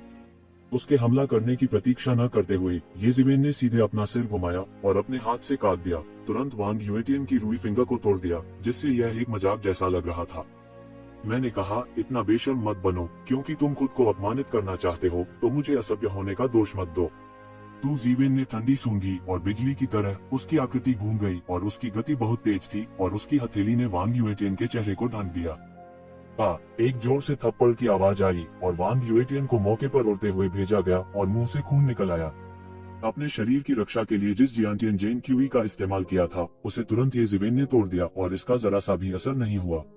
मौके पर ठंडी हवा अंदर खींचे जाने की आवाज आ रही थी और हर कोई सोच रहा था कि उन्होंने क्या देखा। वांग युएटियन स्कूल में एक प्रसिद्ध जियानटियन मास्टर थे, लेकिन उन्हें वास्तव में एक ही थप्पड़ के साथ उड़ते हुए भेजा गया था। कहने की जरूरत नहीं है, वांग युएटियन की ताकत स्वाभाविक रूप से 8वीं हाई स्कूल में शीर्ष कुछ में थी और यहाँ तक कई शिक्षक भी जरूरी नहीं कि उसके मैच के थे। एक हाई स्कूल शिक्षक बनने के लिए न्यूनतम आवश्यकता हाउतन 9वीं परत या यहाँ तक जियानटियन दायरे के एक मास्टर होने की थी और वांग युएटियन की ताकत पहले ही सामान्य शिक्षकों से आगे निकल गई थी, लेकिन उन्हें अभी भी एक द्वारा उड़ान भरकर भेजा गया था। ये जिवेन का एक थप्पड़। क्या वे सपने देख रहे थे? सभी को शक था कि उन्होंने गलत देखा होगा और उन्होंने गलत देखा होगा। नहीं तो ऐसी अवैज्ञानिक और अतार्किक बात कैसे हो सकती थी? लेकिन उन्होंने कितनी भी पलकें झपकाने की कोशिश की, उन्होंने पाया कि उनके सामने का दृश्य नहीं बदला था। जूयू की आंखें अचानक चमक उठी, इतना तेज और भयंकर तरीका, बस एक साधारण हाथ का टुकड़ा और रूई फिंगर सफाई से टूट गई। यह मुश्किल नहीं लग रहा था, लेकिन इसके लिए एक ऐसी ताकत की आवश्यकता थी जो पूरी तरह से वांग युएटियन से ऊपर हो, अन्यथा यह बिल्कुल असंभव था। वांग युएटियन की ताकत निस्संदेह जियानटियन की पहली परत या यहाँ तक जियानटियन की दूसरी परत तक पहुँच गई थी, लेकिन वह अभी भी उस बिंदु तक दबा हुआ था जहाँ उसके पास वापस लड़ने की शक्ति नहीं थी। इस छात्रा ने उन्हें एक बड़ा सरप्राइज दिया था। इस उम्र में जियानेटियन क्षेत्र में प्रवेश करने में सक्षम होने के लिए उनमें से लगभग सभी अमीर, शक्तिशाली और शक्तिशाली पृष्ठभूमि वाले थे। उन्होंने बचपन से ही हर तरह का प्रशिक्षण प्राप्त किया था और उन्हें जो संसाधन मिले थे वे आम लोगों की कल्पना से भी परे थे। क्या ऐसा हो सकता है कि यह छात्र भी ऐसा ही था? लेकिन धुली हुई स्कूल यूनिफॉर्म पहने उसे देखकर ऐसा नहीं लग रहा था कि वह बहुत अमीर है। बेवकूफ, ये जीवेन ने वांग यूएटियन की तरफ देखा जो जमीन पर पड़ा हुआ था और इतना आलसी था कि उसकी तरफ देख भी नहीं सकता था। यद्यपि विरोधी पक्ष ने कहा था कि वह किसी को आमंत्रित करने आया है, लेकिन किसी को आमंत्रित करते समय यह रवैया नहीं होना चाहिए। जाहिर है, इस आदमी का उसे मेचा सोसाइटी में प्रवेश करने देने का कोई इरादा नहीं था। तुम्हारा नाम क्या है? दिन के उजाले में आपने एक साथी छात्र को घायल कर दिया। क्या आपके पास अभी भी थोड़ा सा अनुशासन और नियम है? पैर एक शिवेन की तरफ घूम गया। क्योंकि इस व्यक्ति की गति बहुत तेज थी, कोई भी स्पष्ट रूप से देखने में सक्षम नहीं था। उन्होंने केवल यह देखा कि पैर बिजली की तरह तेज एक शिवेन की ओर पहले ही घूम चुका था। टकराना। इस महत्वपूर्ण क्षण में ये शिवेन ने इस अप्रतिरोध किक को रोकने के लिए अपना हाथ उठाया। मांस से टकराने की एक दबी हुई आवाज गूंजी और वह अजेय लगने वाली किक को आसानी से ये शिवेन ने रोक लिया। इस समय अंत में सभी ने देखा कि जिस व्यक्ति ने अभी हमला किया था वह शिक्षण निदेशक था। एक शिक्षक के रूप में उन्होंने वास्तव में एक छात्र पर हमला किया। शिक्षक, आप एक छात्र पर कैसे हमला कर सकते हैं? जू यू ने कहा। शिक्षण निदेशक का रंग और भी भद्दा हो गया। एक छात्र पर हमला करने की तुलना में वह वास्तव में इस छात्र को गिरा भी नहीं सकता था। मैंने स्कूल के अनुशासन और नियमों को बनाए रखने के लिए हमला किया। यह अपमानजनक है। वास्तव में स्कूल में लड़ने की हिम्मत है। तुम सब मेरे साथ वापस जाओ और तुम्हें दंडित किया जाएगा। शिक्षण निदेशक का चेहरा तुरंत बदल गया और गंभीर नजर से कहा, धिक्कार है, बहुत बेशर्म। यह बूढ़ा आदमी निश्चित रूप से वांग यूटियन के साथ एहसान करने की कोशिश कर रहा है। कहने की जरूरत नहीं है, यह आदमी, इस तरह का नैतिक चरित्र वास्तव में शिक्षण निदेशक होने के योग्य है। ऊपर के लोग अंधे होने चाहिए। दूरी में कुछ छात्रों ने बेशर्मी से चर्चा की। यह शिक्षण निदेशक आमतौर पर छात्रों के बीच इतना लोकप्रिय नहीं था। क्या देख रहे हो? देखते ही रहोगे तो मैं तुम्हें अपने साथ वापस ले जाऊंगा और तुम्हें एक बड़ा अवगुण दूंगा। शिक्षण निदेशक को अचानक लगा कि उसका चेहरा गर्म हो रहा है और वह अपना चेहरा नहीं रख सका। छात्र वांग यूटियन, क्या तुम ठीक हो? शिक्षण निदेशक जल्दी से नीचे झुक गया और अपने चेहरे पर कुछ चापलूसी भरे भाव के साथ कहा, तुम मुझे देखते हो? क्या मुझे ऐसा लगता है कि मैं ठीक हूँ? उसे मार डालो। मैं उसे मारना चाहता हूँ। वांग यूटियन गुस्से से दहाड़े। उसका आधा चेहरा पूरी तरह से सूज गया था और उसे ये शिवेन ने पीटा था। मुझे मार डालो, आप पर भरोसा। ये शिवेन की अभिव्यक्ति थोड़ी संकुचित हो गई। उसने अपनी हथेली घुमाई और एक गुप्त आकर्षण शून्य में काम गया और सीधे वांग यूटियन के शरीर में गिर गया। शिक्षण निदेशक अचानक क्रोधित हो गए और कहा, तुम क्या कर रहे हो? तुम क्या कर रहे हो?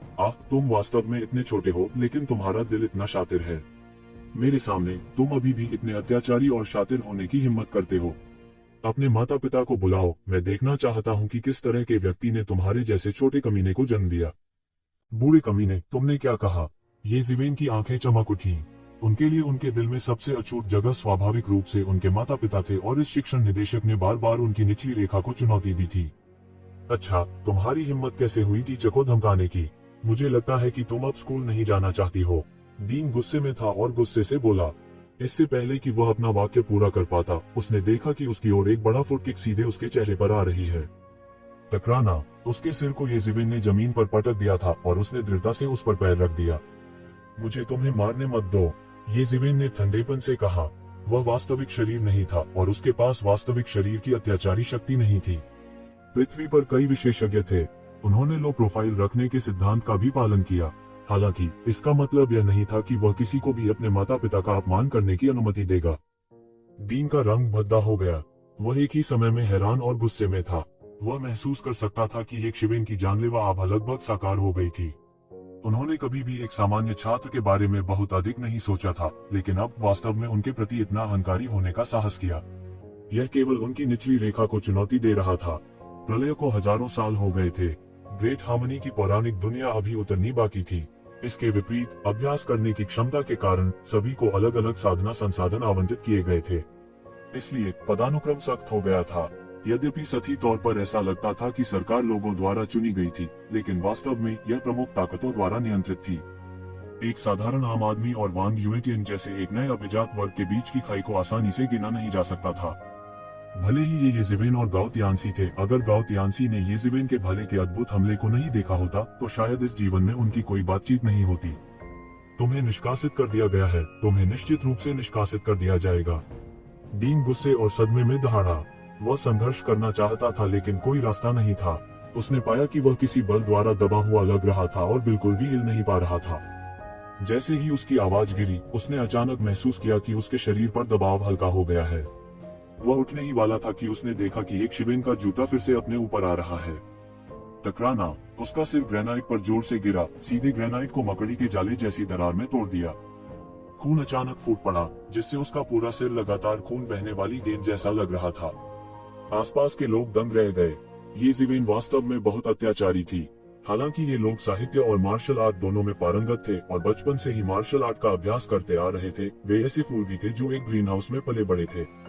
इसके अलावा वे सभी भविष्य की कलियां थीं, इसलिए उन्होंने कभी भी वास्तव में क्रूर कुछ भी नहीं देखा था। यह दृश्य उन्हें झकझोरने के लिए काफी था। क्या यह अभी भी बेवकूफ था जिसे वे जानते थे, जो केवल पुस्तकालय में किताबें पढ़ना जानता था? क्या यह इतिहास गीक था? गाओ तियानसी ने भी येज़ेवेन को हैरानी से देखा। वह डीन था, आह! चूंकि वह डीन बनने में सक्षम थे, स्वाभाविक रूप से यह चापलूसी जितना आसान नहीं था। उनकी खुद की साधना का भी इन छात्रों पर अत्यधिक लाभ था।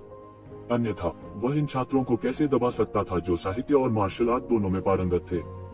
इन छात्रों में से प्रत्येक के पास मार्शल आर्ट थी और वे किसी भी चीज से डरते नहीं थे।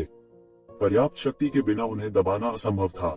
स्कूल में कुछ शक्तिशाली हस्तियां थीं, लेकिन अंत में कुछ ही कदमों में येज़ेवेन ने उनके सिर कुचल दिए। अंत में येज़ेवेन कितनी ताकत छुपा रही थी। अगर आज की बात नहीं होती तो शायद उसे कभी पता नहीं चलता कि उसका अच्छा दोस्त असल में इतना ताकतवर है। वांग युएटियन भी येज़ेवेन को सदमे और गुस्से से देख रहा था। इस समय वह समझ गया था कि येज़ेवेन ने कुछ समय पहले ही उसके साथ लापरवाही से पेश आया था और उसने किसी भी घातक चाल का इस्तेमाल नहीं किया था। ये शिवेन उसे बस सबक सिखाना चाहती थी, बस इतना ही। लेकिन शिक्षण निदेशक से निपटने के लिए यह आदमी वास्तव में गुस्से में था और उसने एक घातक चाल का इस्तेमाल किया था। यहाँ तक जियाटियन के 8वें चरण के डीन को भी मरे हुए कुत्ते की तरह पीटा गया था। यह बिल्कुल अकल्पनीय था। आखिर यह आदमी कितना मजबूत था? नहीं, इस खतरनाक व्यक्ति को जितनी जल्दी हो सके समाप्त कर देना चाहिए, अन्यथा वह चैन से सो और खा नहीं पाएगा। उन्होंने हाई स्कूल के किसी छात्र के बारे में कभी नहीं सुना था जो इस हद तक अभ्यास करने में सक्षम हो। भले ही उसे अपने परिवार की शक्ति का उपयोग करना पड़े, लेकिन वह इस आदमी को जीवित नहीं रहने दे सकता था।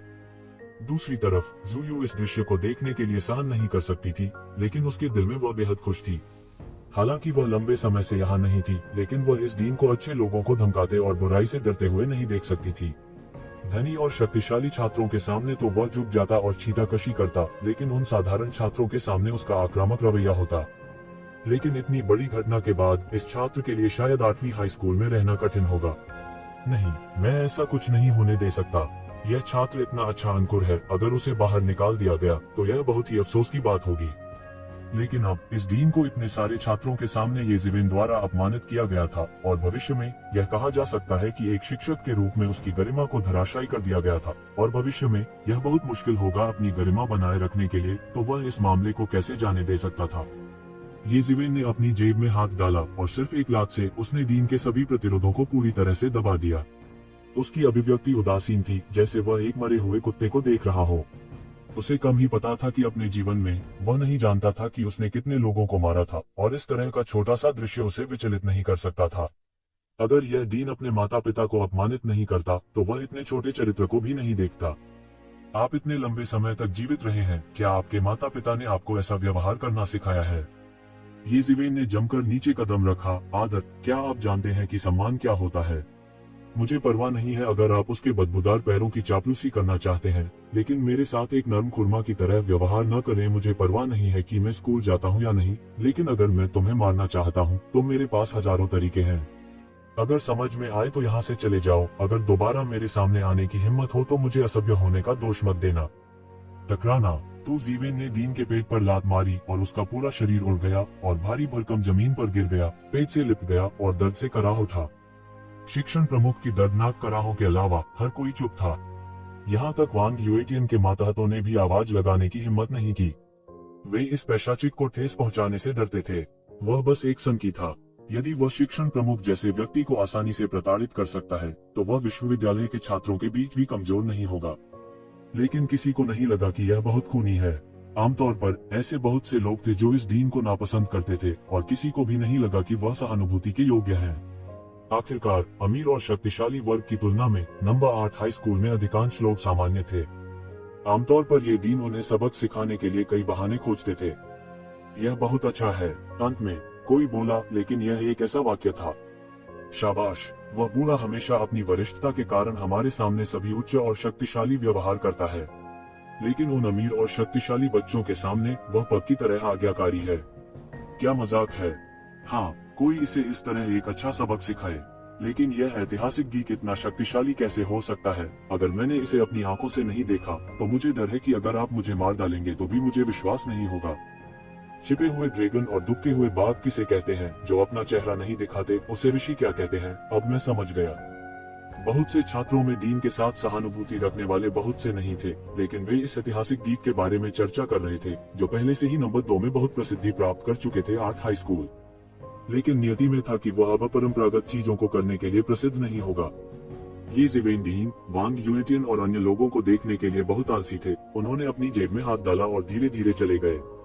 वाह, ये ज़िवेन, तुम कितनी ताकत छुपा रही हो। कोई आश्चर्य नहीं कि आपके पायलटिंग कौशल इतने मजबूत हैं। गाओ तियानसी ने तुरंत पीछा किया और कहा।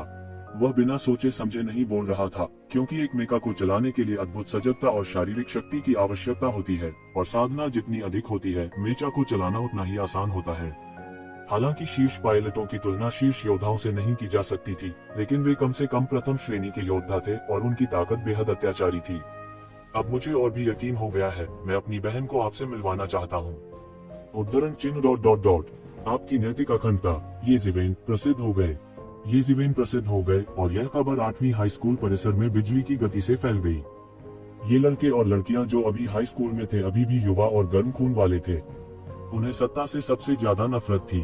सत्ता के सामने वे भले ही कुछ न कर पाए, लेकिन अगर कोई ऐसा करता तो वे ताली बजाकर ताली बजाते। इस मानसिकता के तहत ये ज़िवेन की प्रसिद्धि उसकी कल्पना से भी तेज थी। लगभग रातों रात हर कोई जानता था कि 8वें हाई स्कूल में ऐसा ऐतिहासिक अजीबोगरीब मामला था। उसकी ताकत अत्याचारी थी, यहाँ तक शिक्षा प्रमुख भी उससे हार गया था। अपने सामान्य शैक्षणिक परिणामों के साथ युग्मित उनके लिए एक प्रमुख विश्वविद्यालय में प्रवेश करना कठिन नहीं था। जहाँ कई लोगों ने उनकी प्रशंसा की, वहीं कई लोग ऐसे भी थे जिन्हें लगा कि यह अफसोस की बात है। यह नया सितारा जो अभी उभरा था जाहिर तौर पर कम से कम समय में गिरने वाला था। कई लोगों की नजर में उन्होंने न केवल शिक्षण के प्रमुख को नाराज किया, बल्कि उन्होंने वांग यूटियन को भी नाराज किया। शिक्षण के प्रमुख सबके सामने गंभीर रूप से घायल हो गए थे और वांग यूटियन की हालत भी बहुत बेहतर नहीं थी। उन्हें सबके सामने थप्पड़ मारा गया। बड़े फूजौ शहर में वांग यूटियन के वांग परिवार को सर्वशक्तिमान कहा जा सकता है। एक सामान्य व्यक्ति उनका मुकाबला कैसे कर सकता है? हालांकि बहुत से लोग ये ज़िवेन की पृष्ठभूमि को नहीं जानते थे। कई लोगों की नजर में यह सिर्फ एक साधारण पृष्ठभूमि थी। वांग परिवार का अपमान करना भयानक था। इतना ही नहीं, वह 8वीं हाई स्कूल में जीवित नहीं रह पाएगा। वह भविष्य में बड़े फूजौ शहर में भी जीवित नहीं रह पाएगा। यह अमीर और शक्तिशाली की शक्ति थी।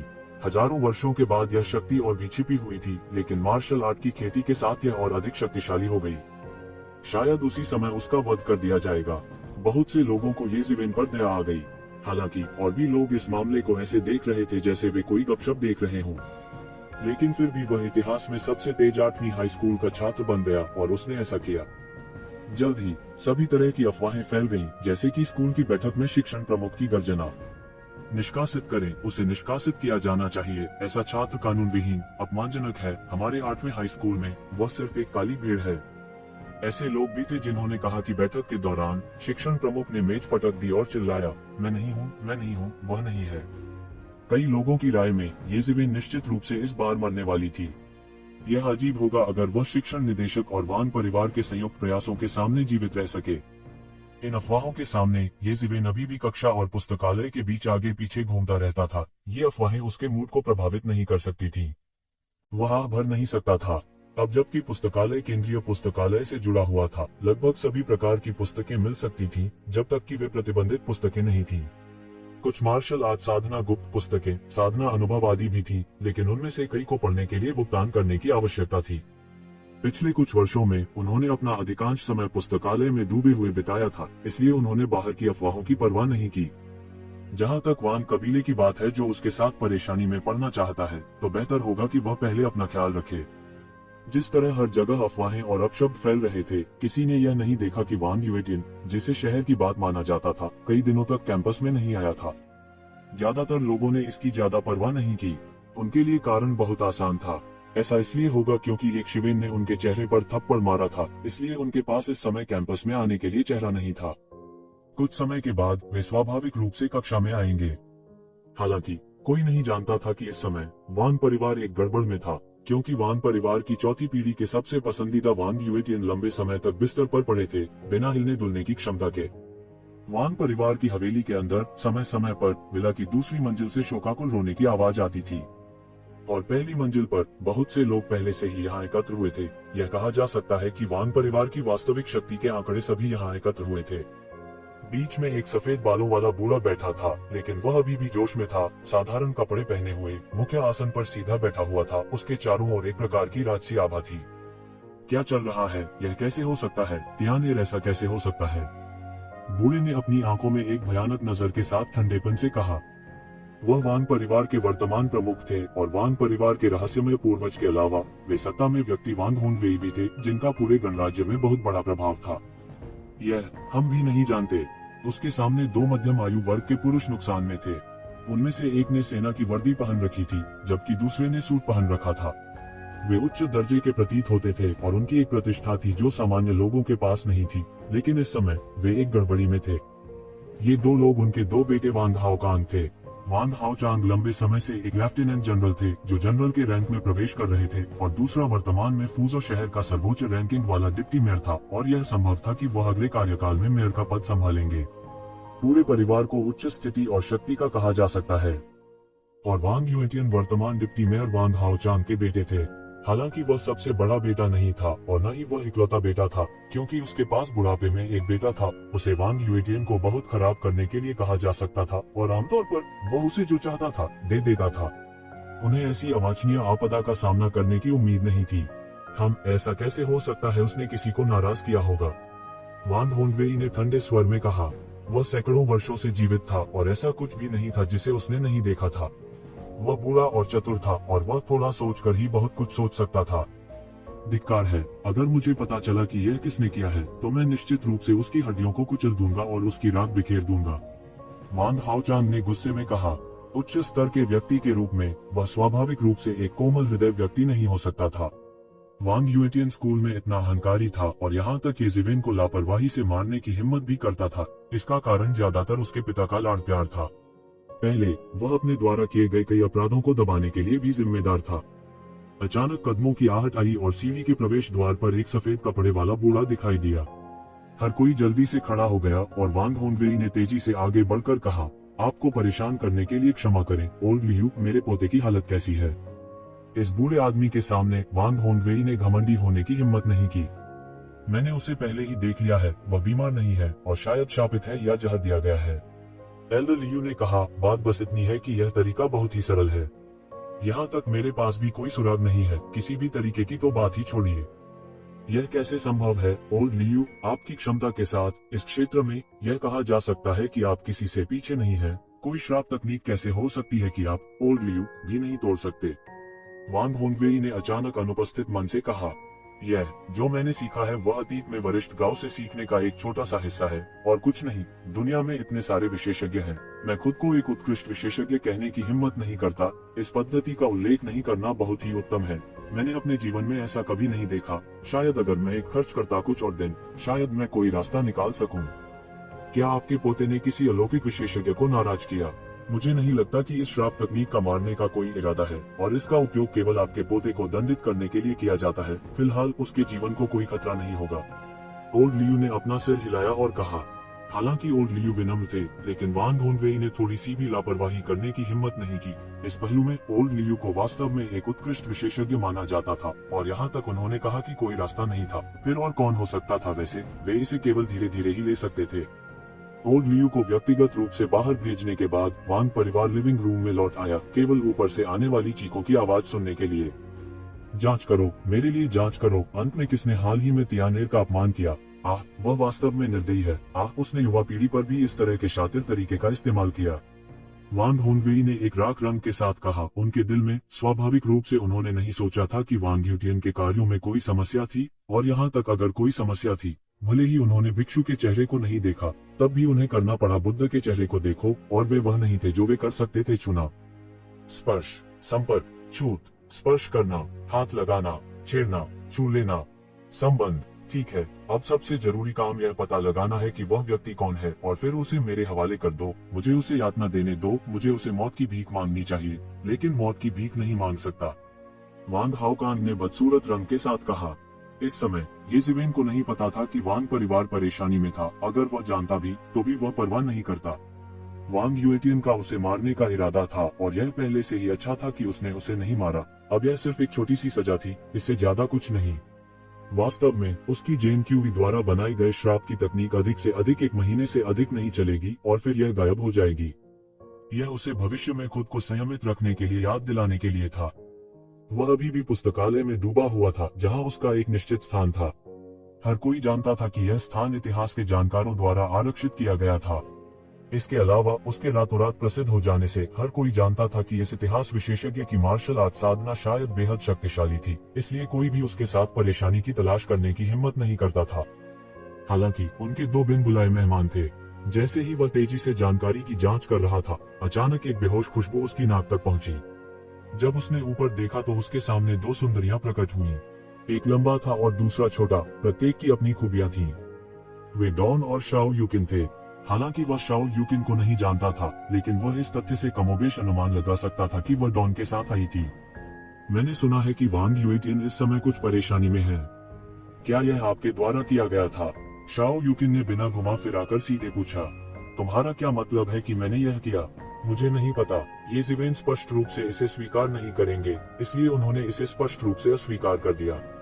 इसे भूल जाओ, मुझे परवाह नहीं है कि यह आपके द्वारा किया गया था या नहीं। मैं सिर्फ आपसे पहले माफी मांगना चाहता हूँ। मैं वह था जिसने वांग यूटियन को आने के लिए कहा था, लेकिन मैंने कभी इस तरह से चीजों की उम्मीद नहीं की थी। शाओ यूकिन ने हल्के से झुकते हुए कहा, माफी मांगने की कोई जरूरत नहीं है। वैसे भी यह कोई बड़ी बात नहीं है। ये जिवेन ने सिर हिलाते हुए कहा। उसे जरा भी फर्क नहीं पड़ा। ऐसा कैसे हो सकता है? आखिर यह मामला हमारी वजह से हुआ है। शाओ यूकिन ने झट से कहा, इस बारे में क्या ख्याल है? जब तक आप हमारी मेचा सोसाइटी में शामिल होते हैं, चाहे वह वांग परिवार हो या डीन, हम इसे सुलझा सकते हैं। यह कैसा रहेगा? शाओ यूकिन का असली मकसद स्पष्ट था। आज तक उसने ये जिवेन को मेचा सोसाइटी में शामिल करने का विचार नहीं छोड़ा था। अगर वह इतने मजबूत व्यक्ति को साथ ले पाती तो पूरी टीम में सुधार स्पष्ट था। खासकर जब वह जानती थी कि एक शिवेन ने लगभग अकेले ही डीन को दबा दिया था। यह और भी अधिक था। एक व्यक्ति जितना मजबूत होगा, उसकी प्रतिक्रिया की गति उतनी ही तेज होगी। सिद्धांत रूप में उनके मेचा पायलटिंग कौशल भी बेहतर होंगे। ये जिवेन ने अपना सिर हिलाया और कहा, मेरे पास तुम्हारी गतिविधियों में भाग लेने के लिए इतना समय नहीं है। मेचा सोसाइटी में शामिल होने में उनकी कोई दिलचस्पी नहीं थी। पिछले कुछ वर्षों में उन्होंने पिछले 1000 वर्षों की विभिन्न ऐतिहासिक सूचनाओं की जांच पड़ताल में बहुत समय बिताया था। वह उस नेटवर्क में भी गहराई तक जाता था जो जनता के लिए खुला नहीं था। अपनी शक्तिशाली मानसिक शक्ति और सीखने की क्षमता के साथ हैकिंग कौशल 1000 से अधिक वर्षों के बाद भी उनके लिए बहुत कठिन नहीं थे। भले ही उसने रक्षा की अनगिनत परतें बना ली थी, फिर भी वो एक शिवेन के खिलाफ कुछ भी नहीं कर सकता था। जब तक यह एक मशीन थी, इसकी एक कमजोरी होगी। वह बिना किसी संदेह के था। जब वह पृथ्वी पर लौटा तो सब कुछ बदल चुका था। हालांकि वह और देर नहीं करना चाहते थे। उसे कुछ करने की जरूरत थी। आपको हमारे दैनिक प्रशिक्षण में भाग लेने की आवश्यकता नहीं है। यह कैसा रहेगा? जब आवश्यक हो तो आपको बस कुछ लड़ाई लड़ने में हमारी मदद करने की आवश्यकता है। उसके बारे में क्या ख्याल है? शाओ यूकिन ने अपनी बाहें ऊपर उठाई और कहा। इस बारे में उन्होंने डॉन से बात की थी। भले ही एक शिवेन दैनिक प्रशिक्षण में भाग नहीं लेते थे, फिर भी उनकी ताकत प्रभावशाली थी। हालांकि वह हर समय इस्तेमाल नहीं किया जा सकता था। वह आवश्यक होने पर तुरुप का इक्का या तुरुप का इक्का हो सकता था। ये जिवेन की बाहें तन गईं। उसने अपनी तर्जनी पर चांदी की अंगूठी को छुआ। वह दूसरों को धोखा देने के लिए एक पहचान के रूप में स्कूल गया था। अगर वह स्कूल नहीं जाता था तो उसे कोई फर्क नहीं पड़ता था। वह अपने असली शरीर के साथ नहीं उतर सकता था। उसके वास्तविक शरीर की दृष्टि में पृथ्वी कितनी भी कमजोर क्यों न हो, फिर भी वह उसके लिए अत्यंत खतरनाक थी, जो उसकी चेतना का एक अंश मात्र था। बेशक उसने इतनी बड़ी कीमत चुकाई थी और मार्शल संप्रदाय को पृथ्वी पर एक दरार खोलने के लिए दर्जनों छद्म दिव्य कलाकृतियों का इस्तेमाल किया था। यदि वह यहाँ दुखद रूप से मर जाता तो उसके पिछले सभी प्रयास व्यर्थ हो जाते। इसलिए यद्यपि वह अपनी चेतना के एक स्पर्श के साथ अवतरित हुआ था, फिर भी उसने तुरुप का इक्का छोड़ा। यह उसकी अगोचर चांदी की अंगूठी में छिपा हुआ था। 1000 साल से भी पहले चांदी पहले से ही कीमती धातु से साधारण धातु में बदल गई थी।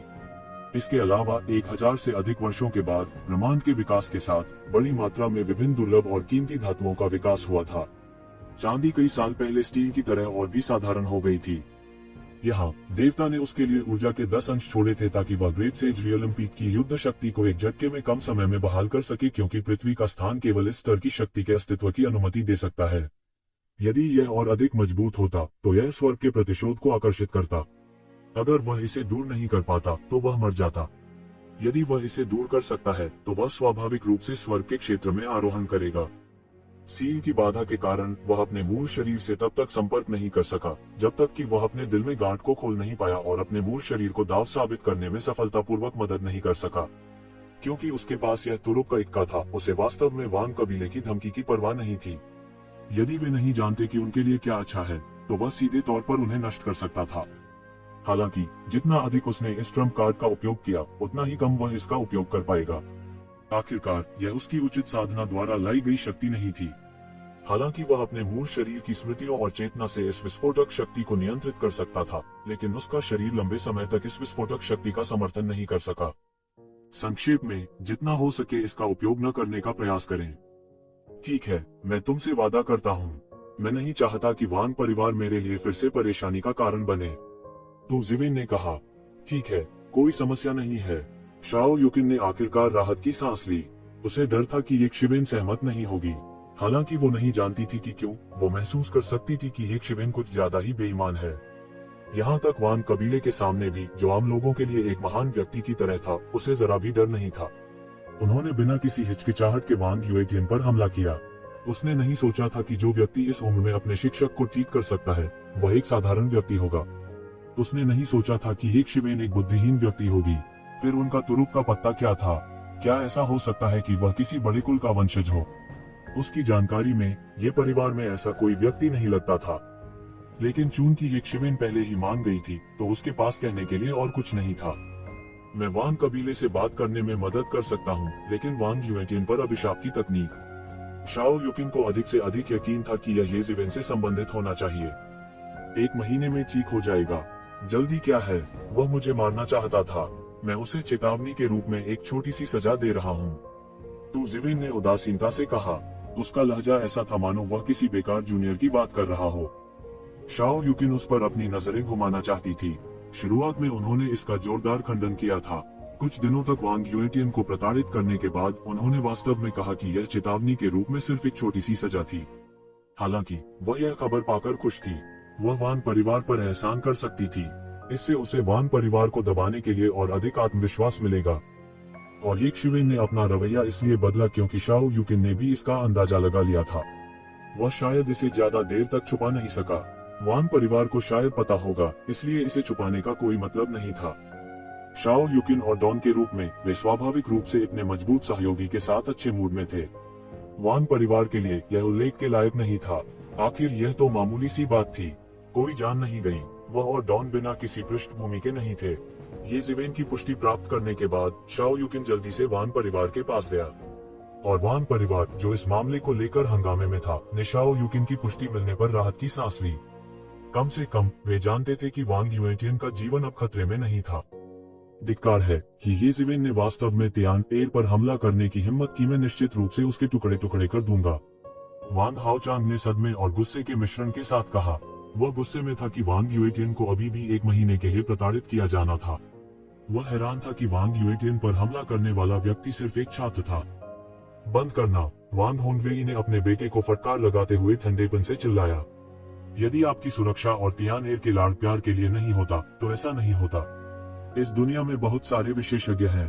क्या हमारा वान परिवार उनमें से हर एक को नाराज करना चाहता है? फटकार के बाद वान परिवार अपना सिर भी नहीं उठा सका।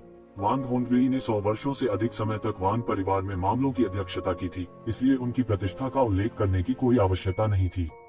यह अत्यधिक ऊंचा था। क्या हम इसे ऐसे ही जाने देंगे? वांग हाओकांग ने थोड़ी अनिच्छा के साथ कहा। एक फौजी के तौर पर उन्हें इस तरह के समझौते की आदत नहीं थी। उग्रता से कार्य न करें, जांच करें, पहले उस छात्र की पृष्ठभूमि की जांच करें। यदि उसके पास वास्तव में मजबूत समर्थन है तो उसे भूल जाएं, यदि वह नहीं करता है तो समय आने पर यह उसके नियंत्रण से बाहर हो जाएगा।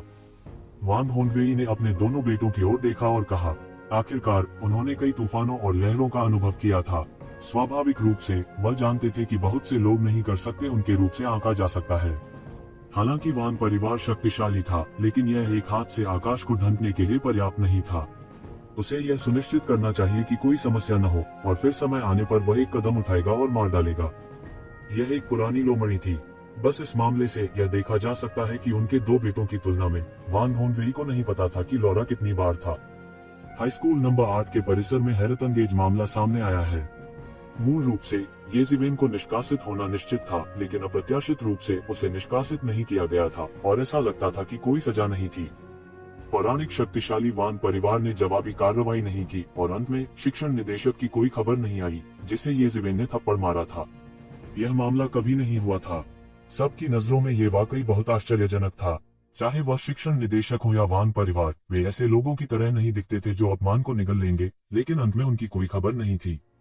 परिणाम स्वरूप सभी प्रकार की अफवाहें फैल गईं, जैसे कि ये जिवेन की पृष्ठभूमि को कम करके नहीं आंका जा सकता था, इत्यादि। और ये जिवेन, जो मूल रूप से एक अजीब ऐतिहासिक व्यक्ति था, तुरंत स्कूल में एक प्रसिद्ध व्यक्ति बन गया। उनकी लोकप्रियता गांव तियानसी के करीब थी, जो कुछ वर्षों से प्रसिद्ध थे। इसके अलावा इस घटना के अन्य नायक वांग ह्युएटिन भी पूरे 1 महीने के लिए घर पर ही ठीक हो गए। यह ज्ञात होना चाहिए कि आधुनिक तकनीक के साथ, चिकित्सा उपकरणों के साथ इतनी छोटी सी चोट को पल भर में ठीक किया जा सकता है। लेकिन वांग ह्युएटिन वास्तव में पूरे 1 महीने के लिए ठीक हो गए और जब वे फिर से प्रकट हुए तो ऐसा लगा जैसे उनके पूरे शरीर से त्वचा की एक परत निकल गई हो और वसा की एक परत गिर गई हो। उसने वजन का एक पूरा घेरा खो दिया था और उसकी आत्मा सुन नहीं रही थी। कुछ लोगों को छोड़कर कोई नहीं जानता था कि वांग ह्युएटिन को पूरे 1 महीने तक प्रताड़ित किया गया था। और वापस आने के बाद उसने ये शिवेन के साथ परेशानी की तलाश नहीं की जैसा कि सभी ने सोचा था। इसके बजाय वह अचानक शांत हो गया, जैसे कि कुछ हुआ ही न हो। वह इतना शांत था कि यह थोड़ा अजीब था। हालांकि सभी जानते थे कि अंदर कुछ हुआ होगा, लेकिन उन सभी ने अपना मुंह बंद रखा। कितने लोगों ने अनुमान लगाया, उनके पास यह जानने का कोई तरीका नहीं था कि वास्तव में क्या हुआ था। और ऐसे अनुमानों में यह हाई स्कूल के तीसरे वर्ष के पहले सेमेस्टर का अंत था। नर्वस फाइनल परीक्षा के बाद हाई स्कूल का आखिरी शीतकालीन अवकाश आखिरकार आ गया। सर्दियों की छुट्टियों के दौरान, चाहे वह गाओ तियानसी हो जो ये जिवेन को खेलने के लिए बाहर जाना चाहता था, या शाओ युकिन और अन्य जिनके अन्य उद्देश्य थे, वे ये जिवेन को नहीं ढूंढ सके। जब वे उसके निवास पर आए तो उन्हें केवल इतना पता था कि वो सुबह सुबह चला गया था। वह कहाँ गया यह किसी को नहीं पता। और इस समय ये जिवेन पहले से ही मंगल ग्रह के अंतरिक्ष यान पर थी। इससे पहले कि वह नश्वर दुनिया में उतरे, उसने पहले ही गाओ चेंगे को वादा किया था कि वह उस तीर्थयात्री महल की देखभाल करने में मदद करेगा जिसे वह नश्वर दुनिया में छोड़ गया था। यह वह संप्रदाय था जिसे उन्होंने स्वयं स्थापित किया था। इसने सबसे अराजक युग में एक बार मानव जाति के आधे हिस्से का समर्थन किया था। गाओ चेंगे ने उसे हरा दिया था, इसलिए उसे तीर्थयात्रा महल का पूर्वज माना जा सकता है। कुछ साल पहले वह तैयार नहीं थे, इसलिए नहीं गए।